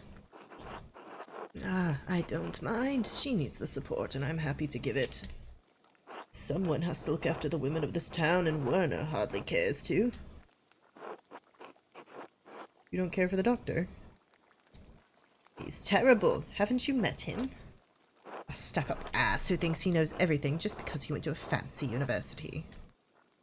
No offense meant to you, of course, Andreas. You've never lorded your education over me. Ha! Else deserves better than his clammy attentions. The women of Tassing are lucky to have you as their midwife, Agnes.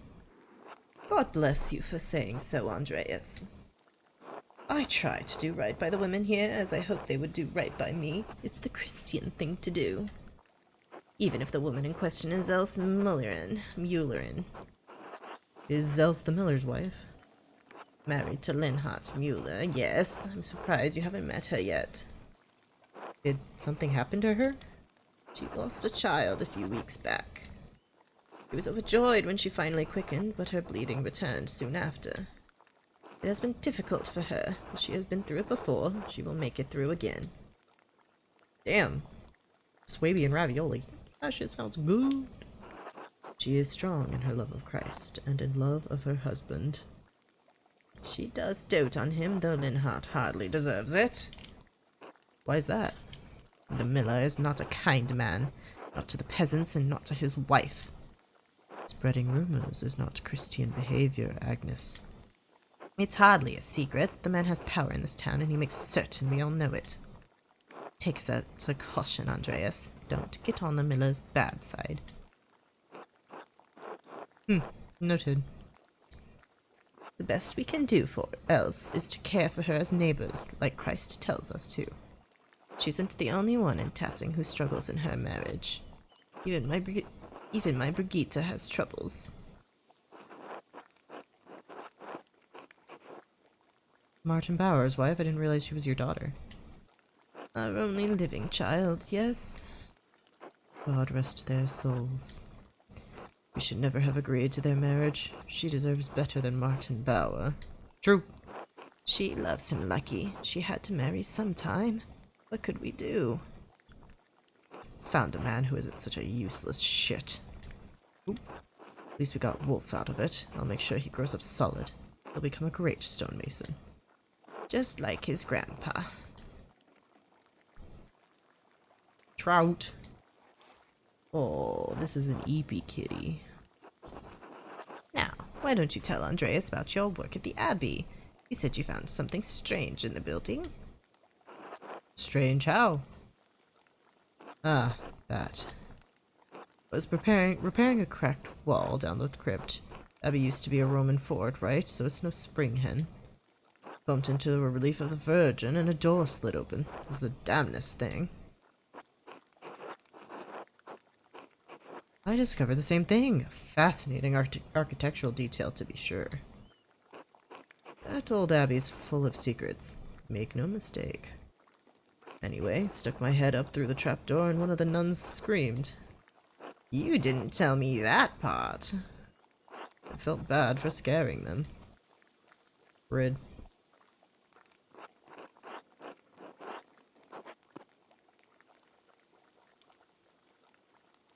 You must have frightened Sister Illuminata half to death. Ah, probably should have knocked first. You never know what you'll find behind a closed door. Speaking of work, I should get back to it. Still lots to fix after that storm. A kitty. A lovely little kitty. It was lovely having you, Andreas. Take care, Agnes. Lucky. Thank you for your hospitality. I see you around the Abbey, I expect. Nons. Time to get back to work. I say as if I ever went to work. My ass slept through. Hi, kitty. Run, bitch, we're late. We're fucking late.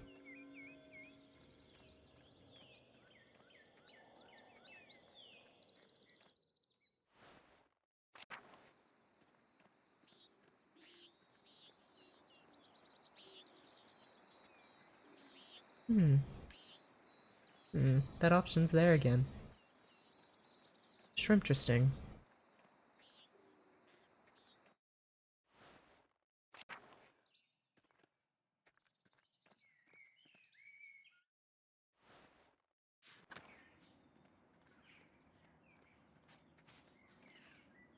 Hello, sisters. Hey, sisters. God bless you, Andreas. God bless you, Mother Cecilia. There's something I can help you with. I need to talk to you about Sister Matilda. I warned you to not go into the library. Should have known you wouldn't listen. What happened to Sister Matilda was tragic. What did happen to Sister Matilda? The only records say... The records only said that she left the Abbey for some time. I omitted the details from our written records for several reasons, none of them noble. Lawrence, the Baron, tried to seduce Sister Matilda. She rebuked him several times. So, one morning, he attacked her in the meadow on her way to town. He dragged her into the woods. Sister Matilda is a strong woman, but her resistance was met with violence. When pilgrims to the shrine found her, she had been beaten so badly she could barely move. My God. Your blasphemy is understandable. It was beyond shocking to see what he had done. As terrible as the attack was, I knew that bringing it to Father Matthias would put him in an impossible position. The Baron would suffer no consequences, but the abbot would have refused his continued patronage. I concealed the assailant's identity from Father Abbot and had Sister Matilda taken to a hermitage near Mittenwald. She stayed there under the care of sisters until she recovered and could return. How did Sister Matilda feel about seeing the Baron again? Kirsa. Andreas. You wanted me to tell you that I think the Sister Matilda killed the Baron. I won't.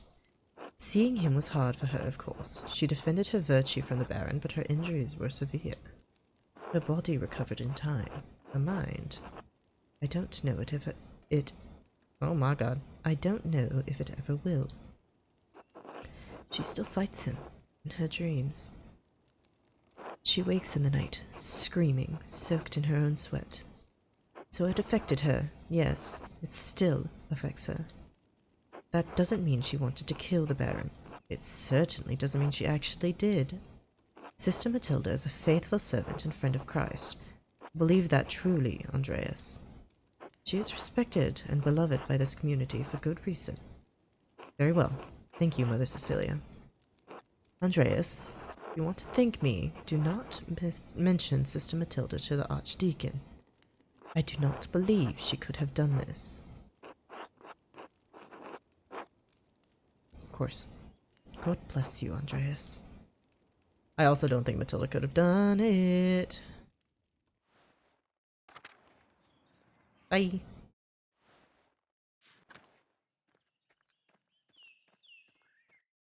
Church. Hello. I'm not touching that. I'm not touching that. Dormitory, kitchen cellar, cemetery, refectory, courtyard, laboratory. Where am I going? Chapter house. I want the chapter house.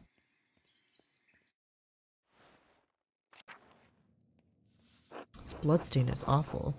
Must have been left by the Baron before he died, but how? Dance of Death mural. Father Matthias had it painted a few years before his death. It's beautiful.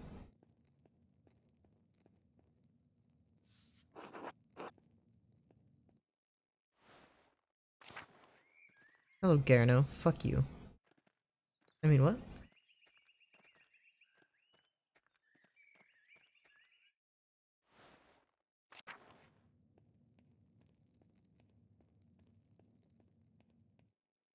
Hmm.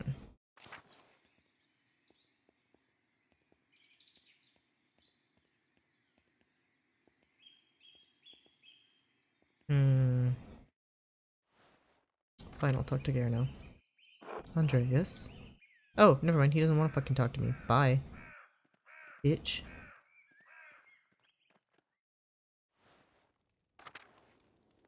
Dog!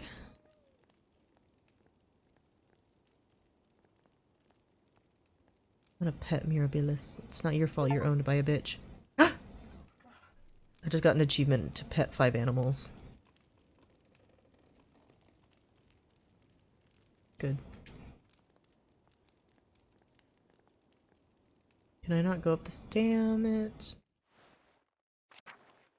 I love that he didn't even look at... cucumbers are growing quickly.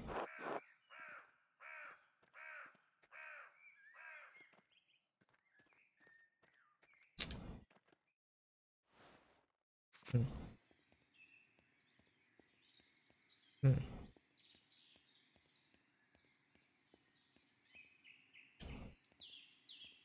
Hmm.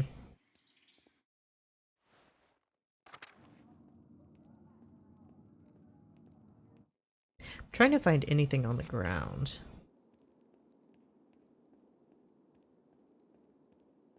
Tower.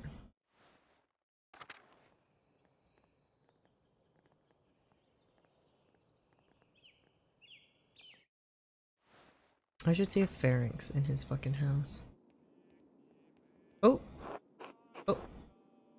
Andreas? Yes, brother Matthew?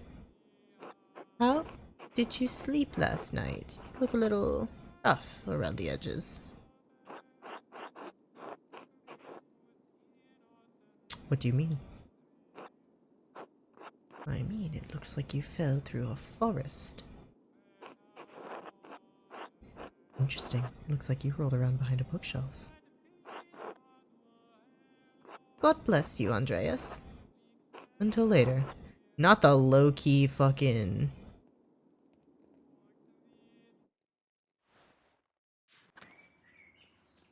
Hello, guy, you motherfucker. What's up?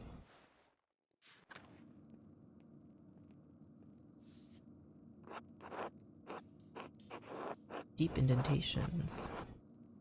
I wonder if I can make a charcoal rubbing of this page. Baron Rothvogel.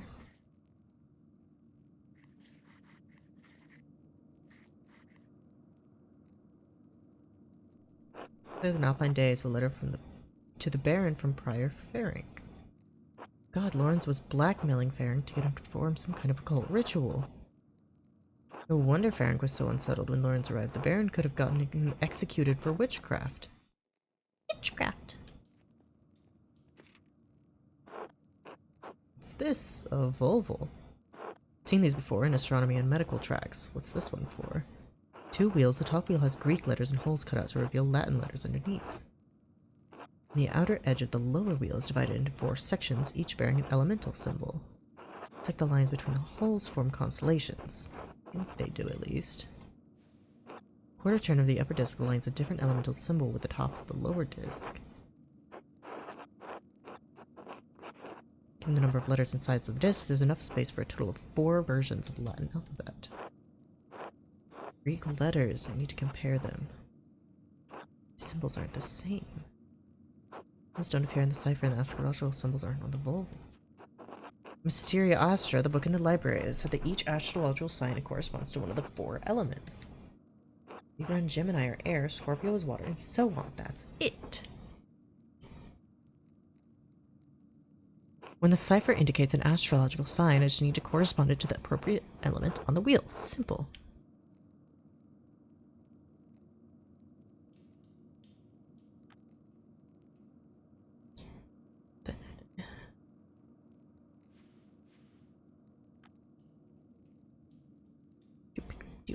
Incubus.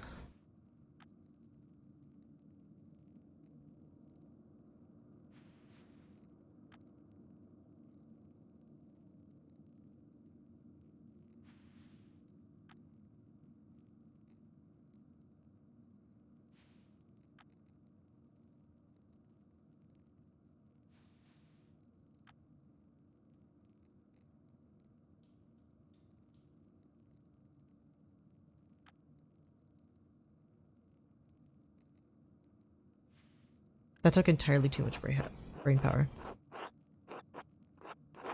Gerhard, as in the late brother Gerhard? Yes, it can't be the coincidence.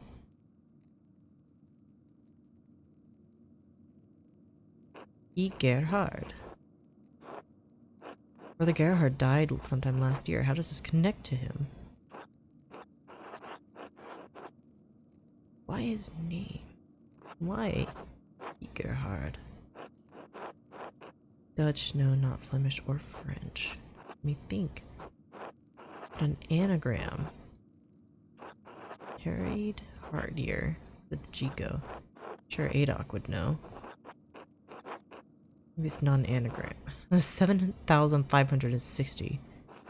Don't have the time to. Let me think. Did you use this name for an abbreviation? A lot of letters for an abbreviation. Cipher inside of a cipher? Perhaps. I'm not equipped with a key to solve it, so I must proceed with other options. Abbreviation and a name. Gerhard is the name. What's HI? Hand ignota? No. Hinkilie lacrimae.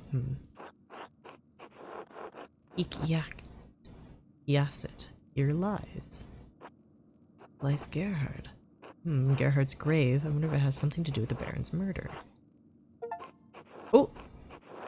Hey! I should ask the abbot for permission to exhume the grave as soon as possible. Why the fuck would we exhume the grave? That's not suspicious. Suspicious. Hello. Oh! Someone was in a hurry to get rid of this parchment. It smells recent. Probably wasn't burned more than a day ago.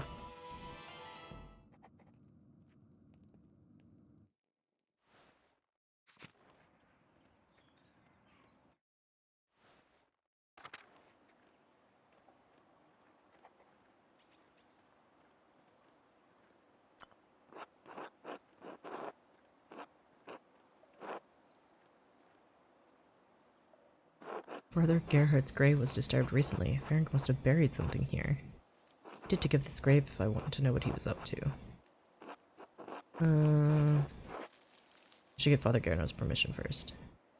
He won't give it. But I'm not gonna exhume a grave just randomly. What do you want, guy? Good day, Andreas. Okay, cool.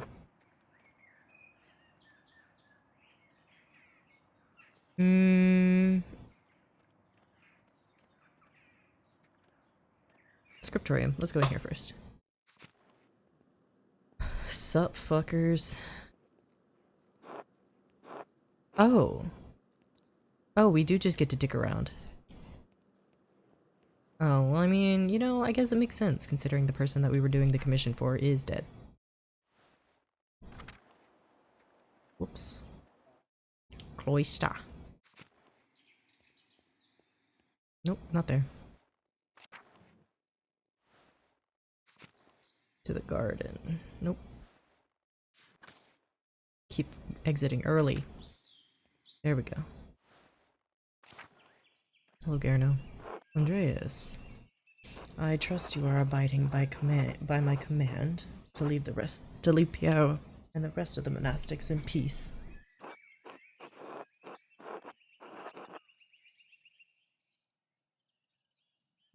Father Gerno is in a difficult position.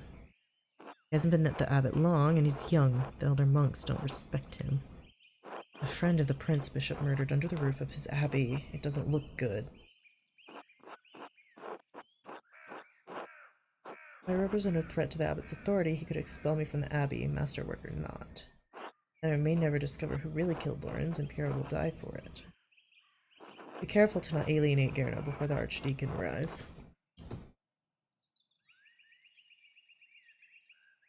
I'm not gonna lie. Maybe, have you made any progress? I'm satisfied of the Baron's killer well in hand. If I'm not mistaken, truth is for the archdeacon to uncover. Not a journeyman artist who's not even a part of this community. There's more at stake here than you understand, Andreas.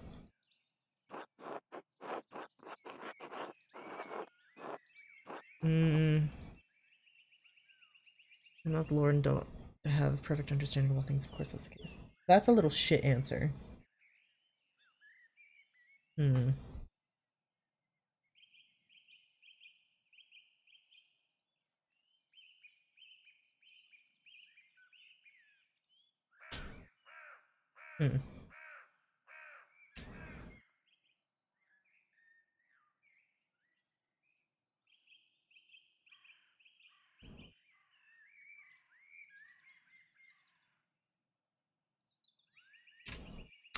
Ha. And good conscience letting me miss it.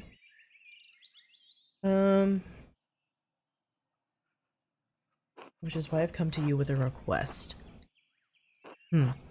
And? I have a reason to believe there's something hidden in Brother Gerhard's grave, and I'd like to dig it up. What does that have to do with the death of Baron Rothvogel?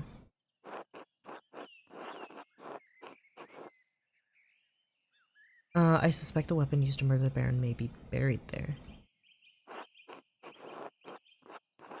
Baron Rothvogel was stabbed. We know the murder weapon used to kill him, for the Piero was found holding it. He was killed by a blow to the head. How do you know this? I recall telling you to stay off Abbey grounds after the body was discovered. Evident to anyone who gives Baron Rothvogel's. Oh! Are you suggesting I didn't give the murder of Baron Rothvogel my due attention? You seem to think I don't care who killed the Baron, or whether Pierre is the one who did it. I do. I have a role to play here, and I can't be seen to undermine the authority of the Archdeacon in stepping outside of it. Do you take me for a fool? I will not let you exhume Brother Gerhard's body on a hunch.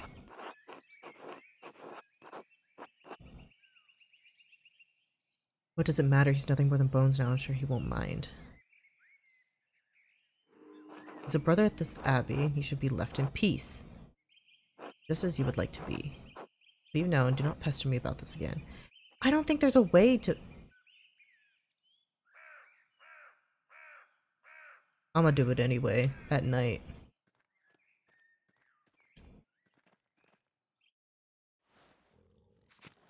Man. Abattoir.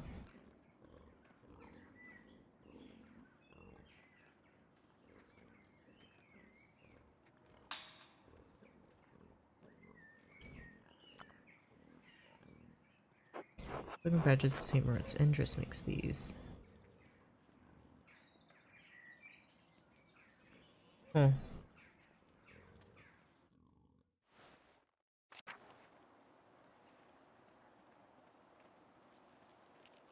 We're gonna get in trouble. Oh wait, I got denied, so now we can't even look at it.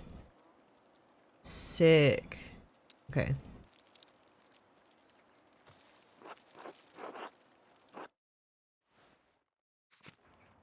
God, now what are we supposed to do?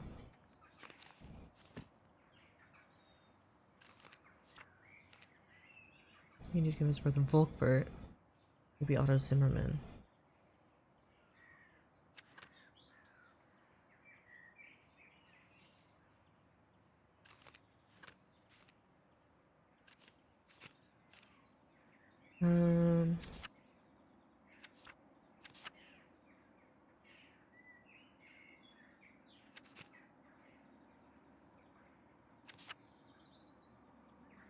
Baron's band, Miklas is part of Innsbruck.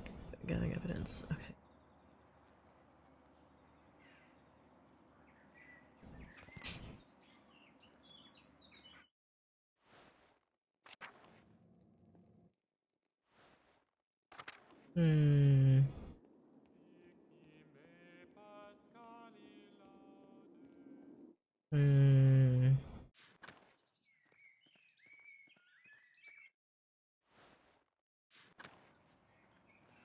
I don't want to bother her.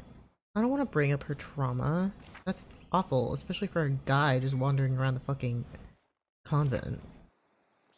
Like, fucking sorry. No. I'm not gonna do that to her. Shit.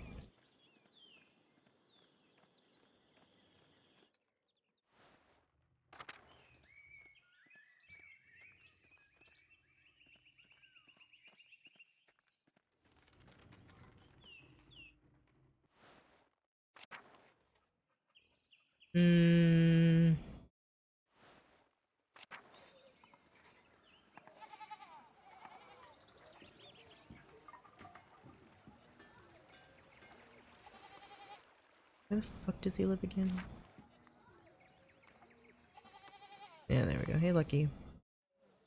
Hello, Andreas. Something you need? Something occurred to me while we were eating.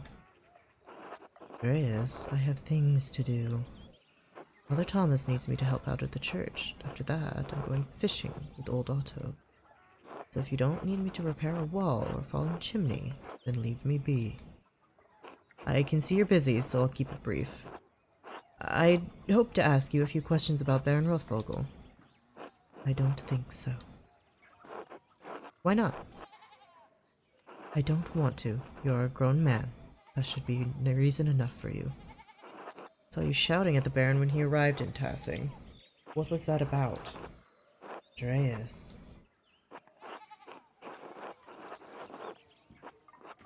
Man is dead, Lucky, and another's life hangs in the balance. Christ compels us to speak honestly, neighbor to neighbor.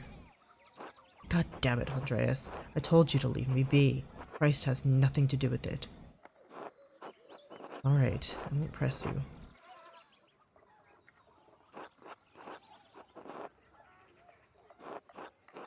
Lucky would be so hostile.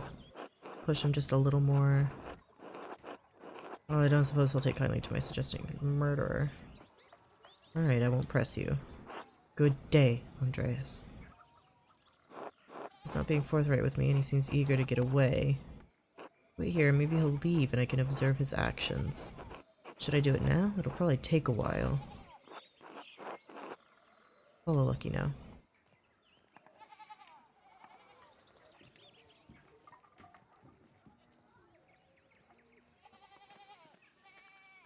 That's fine, it's not like we're doing fucking anything else.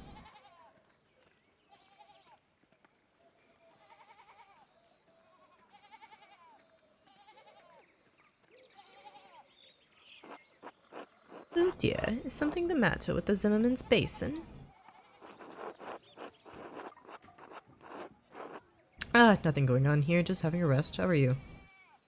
You're looking well, very healthy. Oh, you're such a flirt. I've been taking a restorative made by that new doctor in town, Werner Stolz. Being a parent is terribly exhausting, you know. Haha.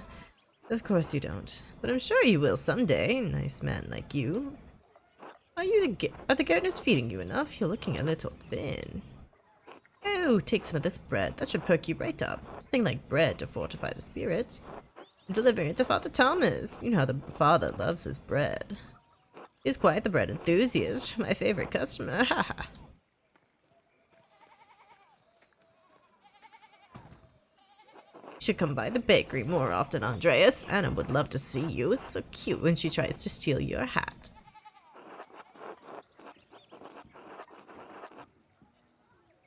I'd love to, but can we discuss this another time after Oh, of course. Until later. Sorry, Gret.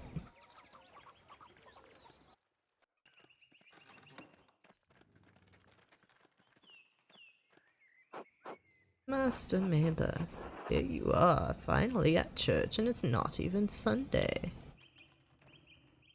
What can I say, Father Thomas? I missed you. You think all of this, your eternal salvation, is a joke?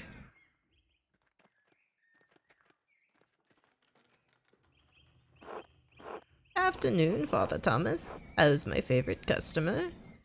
Ah, Gret, you know I can't live without my rye. You're too kind. Please enjoy it. My well wishes. I should be off. Be well, you two.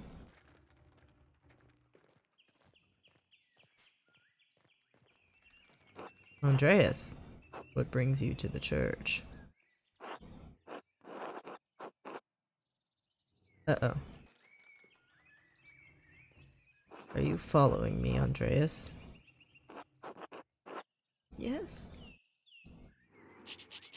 Oh. Oh, he mad.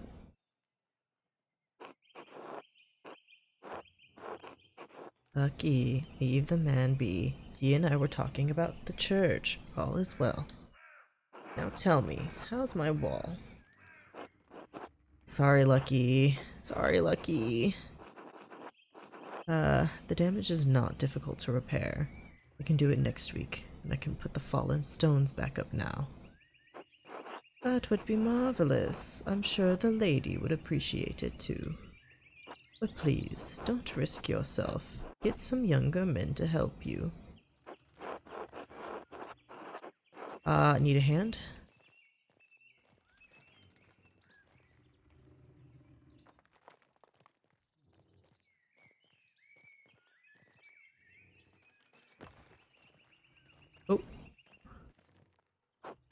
Afternoon, Father Thomas. Andreas.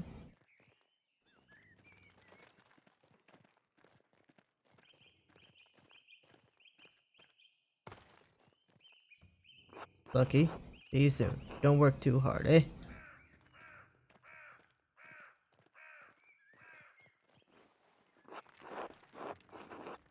Even at this age, Lucky is quite able. Only Big George can match his strength. Thank you for your labors, Lucky. Oh, he's so fucking pissed.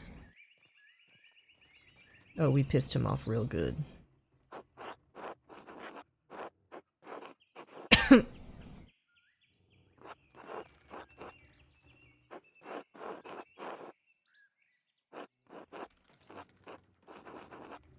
Especially since I already admitted.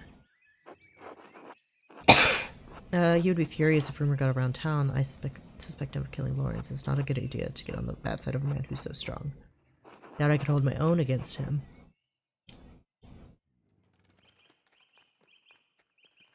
Goodbye.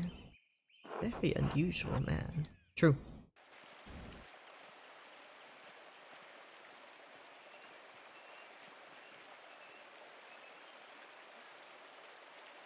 Oh my god, there's so much fish already.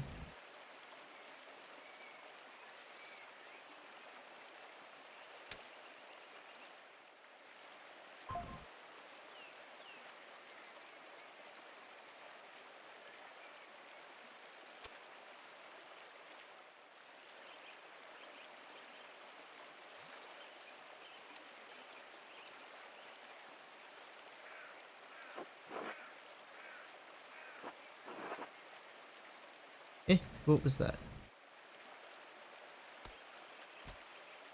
Oh dear.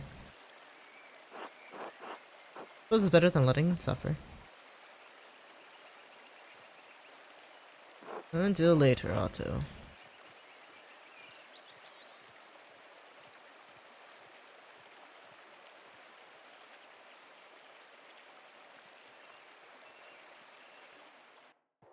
Otto straight up does not give a fuck. Eh?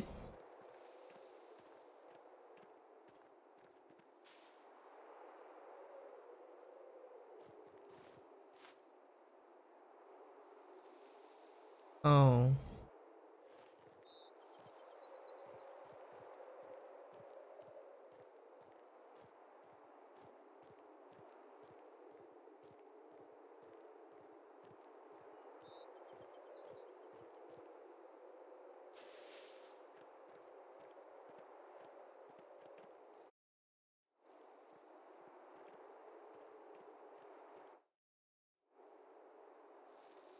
Two innocents. That's strange. Are there two people that are buried here? Children, perhaps? Could they be Lucky's children? But why would they be buried outside of the churchyard then? It's almost like someone was trying to hide them. Oh, and he left a note with the flowers. Remember the girl, one grave for two innocents. The red bird flies. Matins. Chapter. Very similar to the other note I found, as well as a note Brother Florian found with the Baron's body. Someone was trying to lure Lucky to the chapter house to kill Baron Rothfull. It remains to be seen if he did.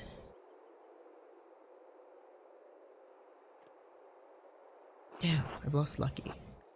Grave does seem important to him, but could it be motive enough for him to kill Lawrence? Won't know until I figure out who's buried here.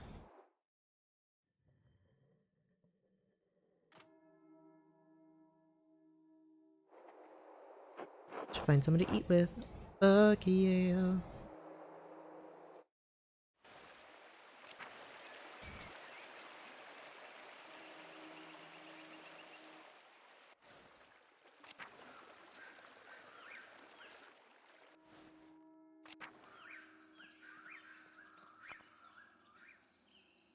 The carving of Saint Satya looks quite old.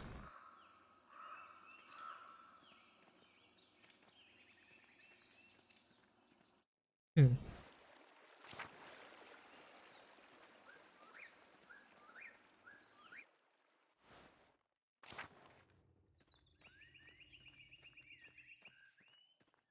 Let's go see if see the widower. Or the widow, rather.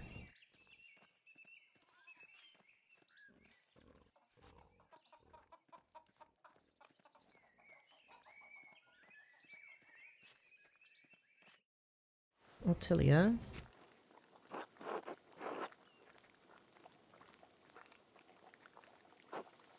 Renig's cane. Strong, sturdy, and here the head is broken off. Break does look recent. Could Altilia have used this to kill Lawrence?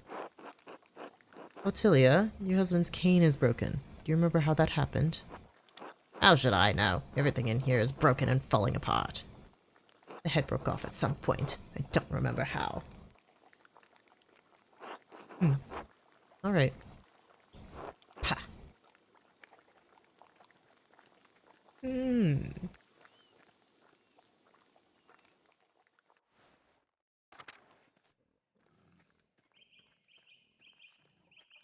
Who the fuck should I go eat with? Go to the commons. I gotta. Hey, Andres. Oh, he doesn't like us. JK, I'm sure he's fine. Let's see if there's anyone I should be getting along with.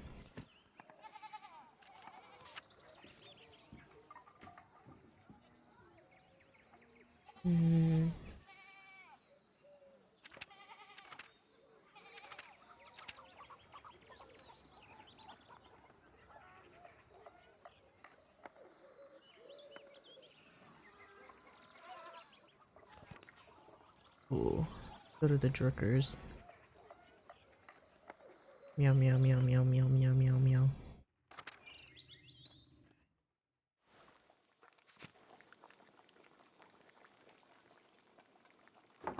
Hello, Andreas.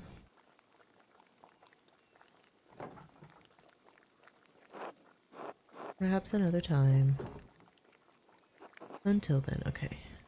Damn, they said no.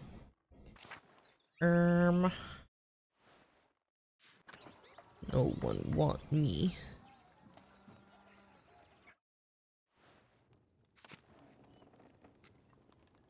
Hello, Ulrich. I'd like to have you at our table. That's very kind of you. I'd love to join you. Father Thomas will be joining us as well. Oh dear. Bless us, the Lord, blah blah blah. Yeah, churchy shit, you know. Your Christ, the Lord, amen, blah blah blah.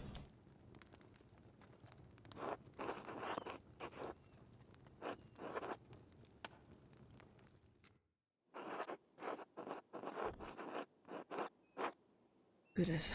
Thank you for joining us, Father Thomas. It is an honor to have you at our table. Please, Ulrich. There's no need to stand on ceremony. You know I enjoy sharing a meal with you and your family. Especially when Gretch serves her rye. God bless you, Father. You're too kind. How has Peter been lately, Andreas? Bad mood, but nothing unusual for him. Most of the peasants are in a bad mood. Between the miller and the abbot's taxes, they're in a hard place. More than a few of the families are having difficulty paying their bills. I can offer them credit, but I worry about the town's future when times are so hard for them. It's very Christian of you to extend them credit. Christian, yes, but at what point does it put our own finances at risk? Paul told us we must value others more than ourselves. Between the abbot's taxes and Linhart's fees at the mills, they're struggling. Pretzel. I can give them some relief. I must provide it joyfully.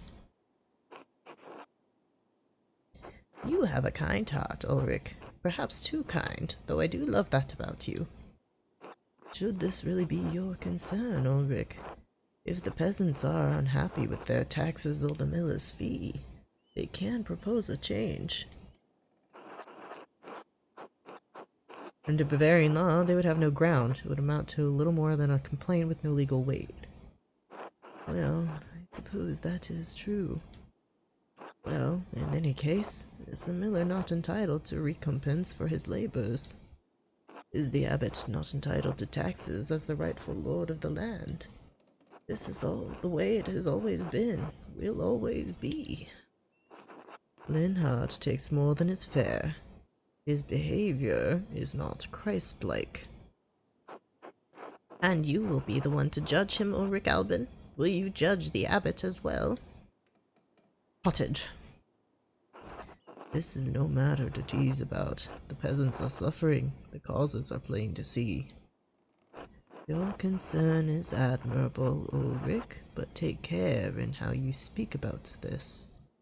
May I suggest that you speak to him on the peasant's behalf? Don't make accusations, but share your concerns. I have not found him to be an unreasonable man. Eat my ass. Reviewers. With all respect, Father, I have been dealing with Linhard Mueller and his father for over 20 years. I know the character of the Mueller men. Kindness and reason are not in their nature. God's love is within us all, Ulrich, even Linhard Mueller. Andreas, don't you think Ulrich should try reasoning with him?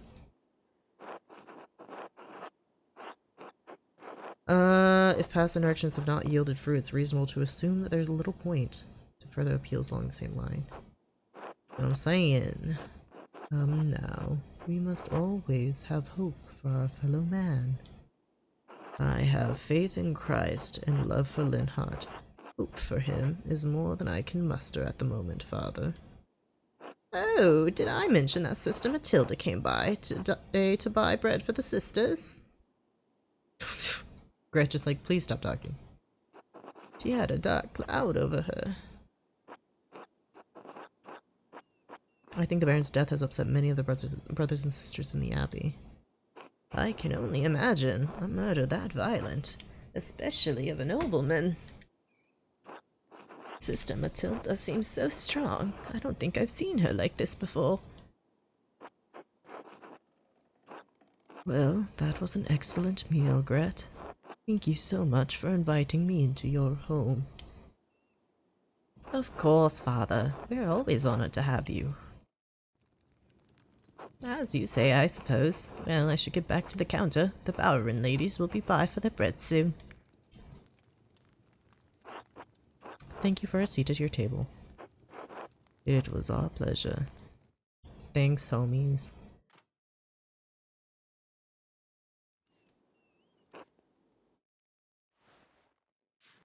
Should actually get some sleep this time.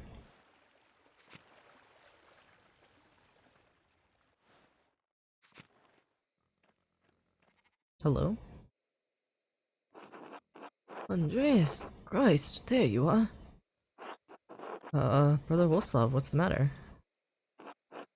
It's the Archdeacon. He's come early, with an entire retinue in tow. He's questioning everyone who knew the Baron and Brother Piero. I've already told him the little I know. He expects to speak with you tomorrow at Nons. He's requested you, specifically. Did he say why? It's no secret you've been poking around the town in the Abbey, sticking your nose in the rot.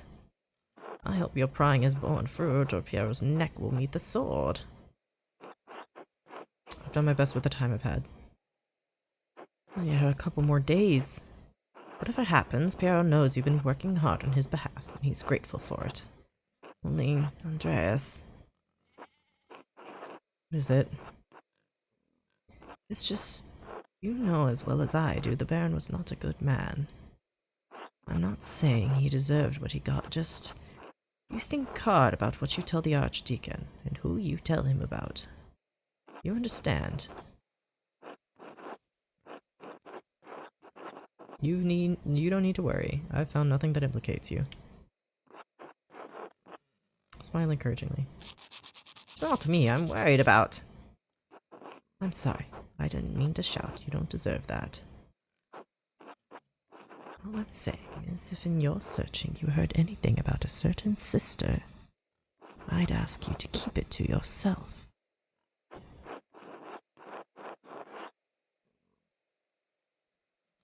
I'll do what I can to protect the sisters from censure.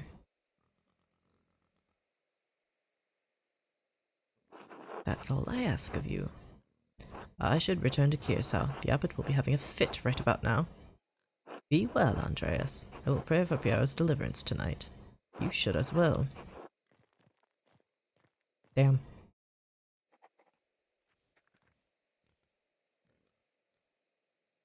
Damn.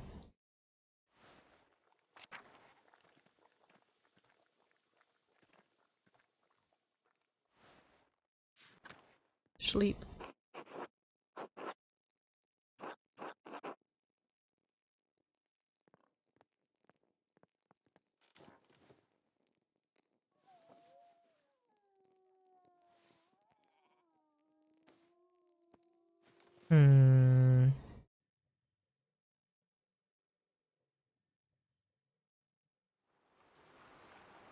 Oh shit.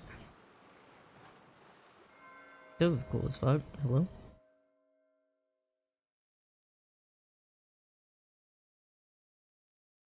Oh my god, it's a dream.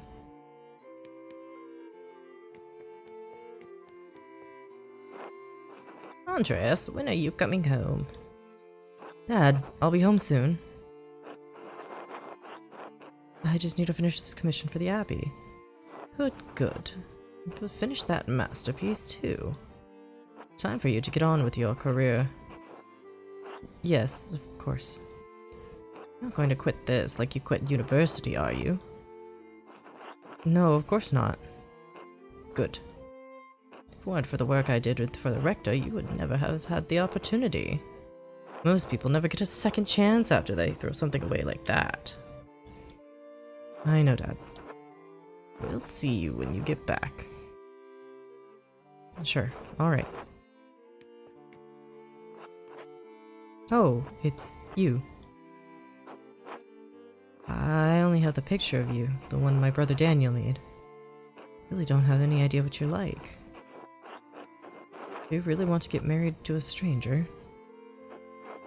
Why should that matter? Right. Everyone keeps saying that.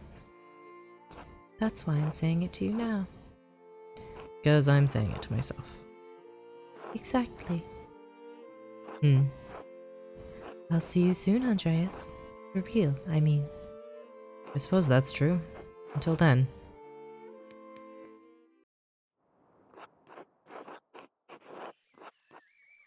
Oh my god, wait, it's a dream. Wait, this is cute. Welcome back, Andreas. It's been too long since you have graced this court with your presence. Apologies, Your Majesty. My mind has been preoccupied by a tragedy at Kirsau Abbey. What manner of tragedy? The murder of a nobleman, a close friend of the Prince Bishop. Oh my god. It's late. Prince Bishop of Freising. My friend, Brother Piero, is the abbot's only suspect. I know that he could not have done it. How do you know? Examine your assumptions, my son. In addition to having no motive and violence not being a part of his character, he's not physically capable of the act. He is of limited strength and has a palsy in his hand that makes holding a paintbrush difficult. It's inconceivable that he would have had the strength and resolve to kill the Baron with a blow to the head. A whole lot of inconceivable shit happens on this hell of an earth, Andreas. I do not deny that it's possible, but I believe it is extremely improbable. So, what do you intend to do about it?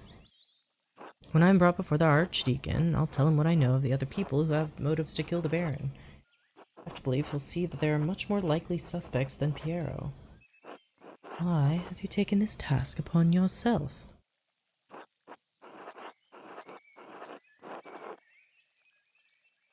I have to save Brother Piero's life. He has no one else to help him.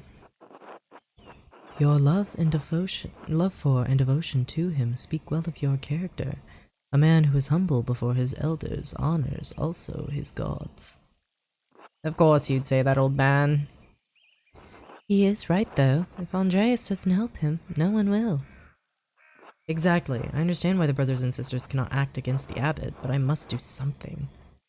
Why does this shit-for-brains abbot care about the death of a useless fart like Lawrence Rothvogel anyway? Powerful people get upset when other powerful people are murdered. This could threaten the existence of the Abbey.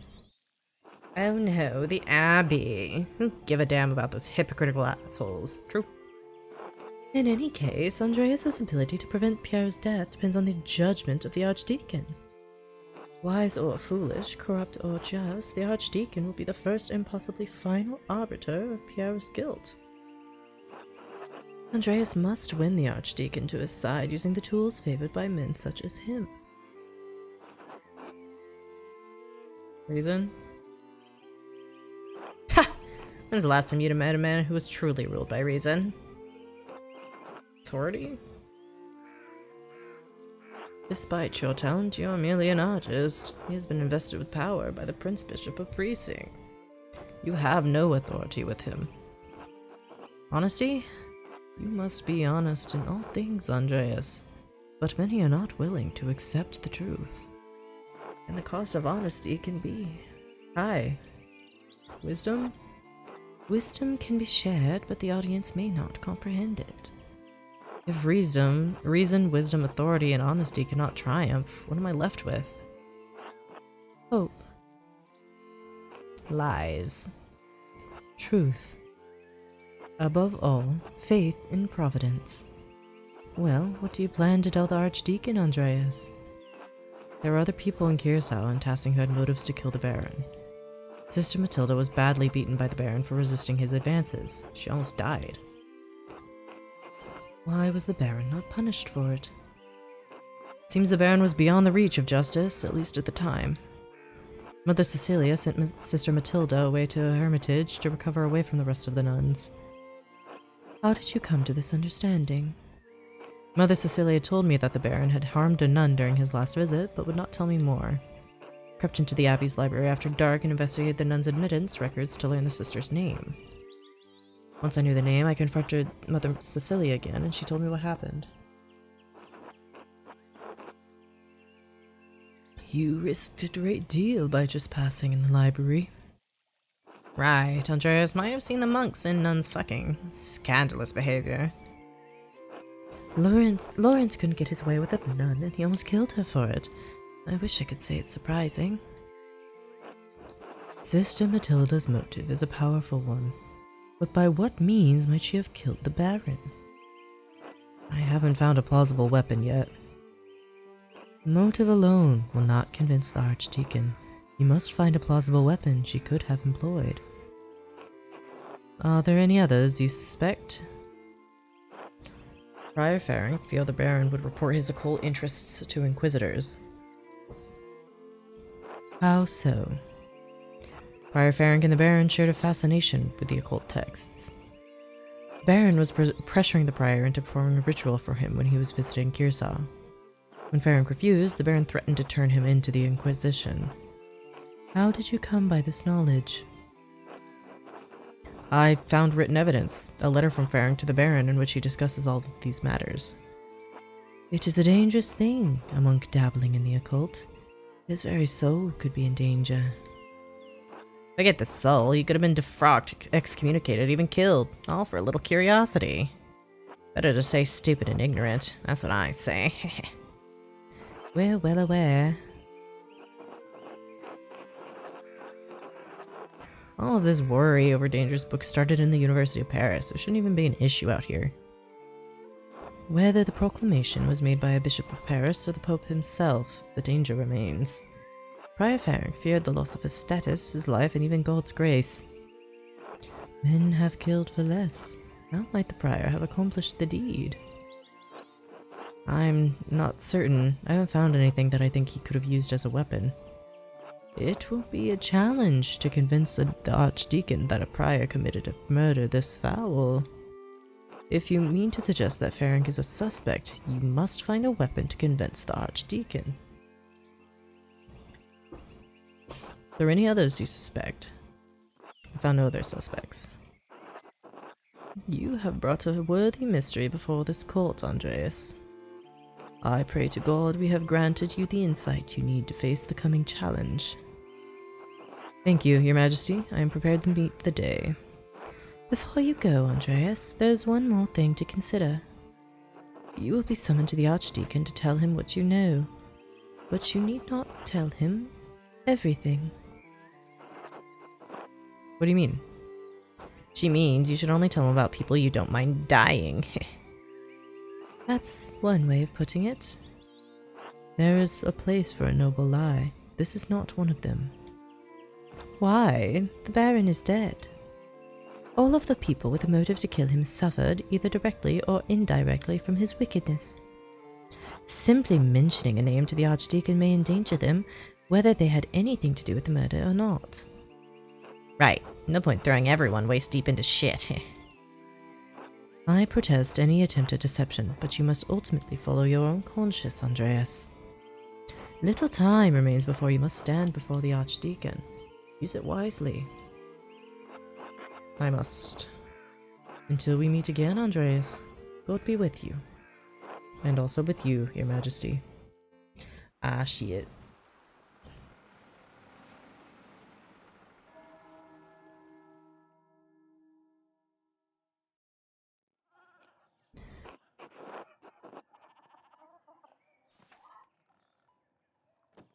Hehe. Did it save? I think it saved. Cause we're gonna finish it next time, cause I'm EP.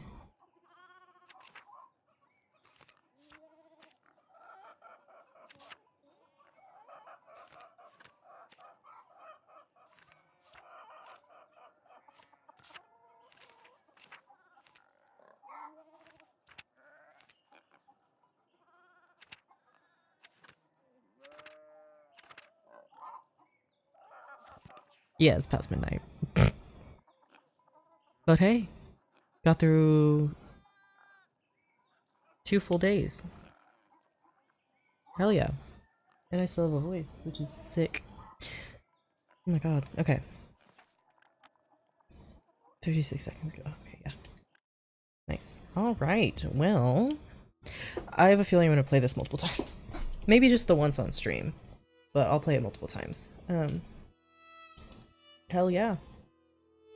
I'm really invested and also like kind of tortured by the fact that I have to kill someone probably. I get really like unnecessarily distressed at this kind of game occasionally whenever it makes me make these decisions because what if I make the wrong one, you know? But we'll see. We will see. Next week. Oh yeah. I'm not streaming tomorrow, but I am streaming Somnium Files on Sunday as usual. We will see how that goes. We're into Mizuki's route proper now. And so it's gonna be interesting to continue. Hell yeah. But with all that said, thank you so much for hanging out. I hope you have a great rest of your day, night, morning, evening, whatever time zone you may be in. I hope it's a fantastic one. I hope to see you next time. Farewell.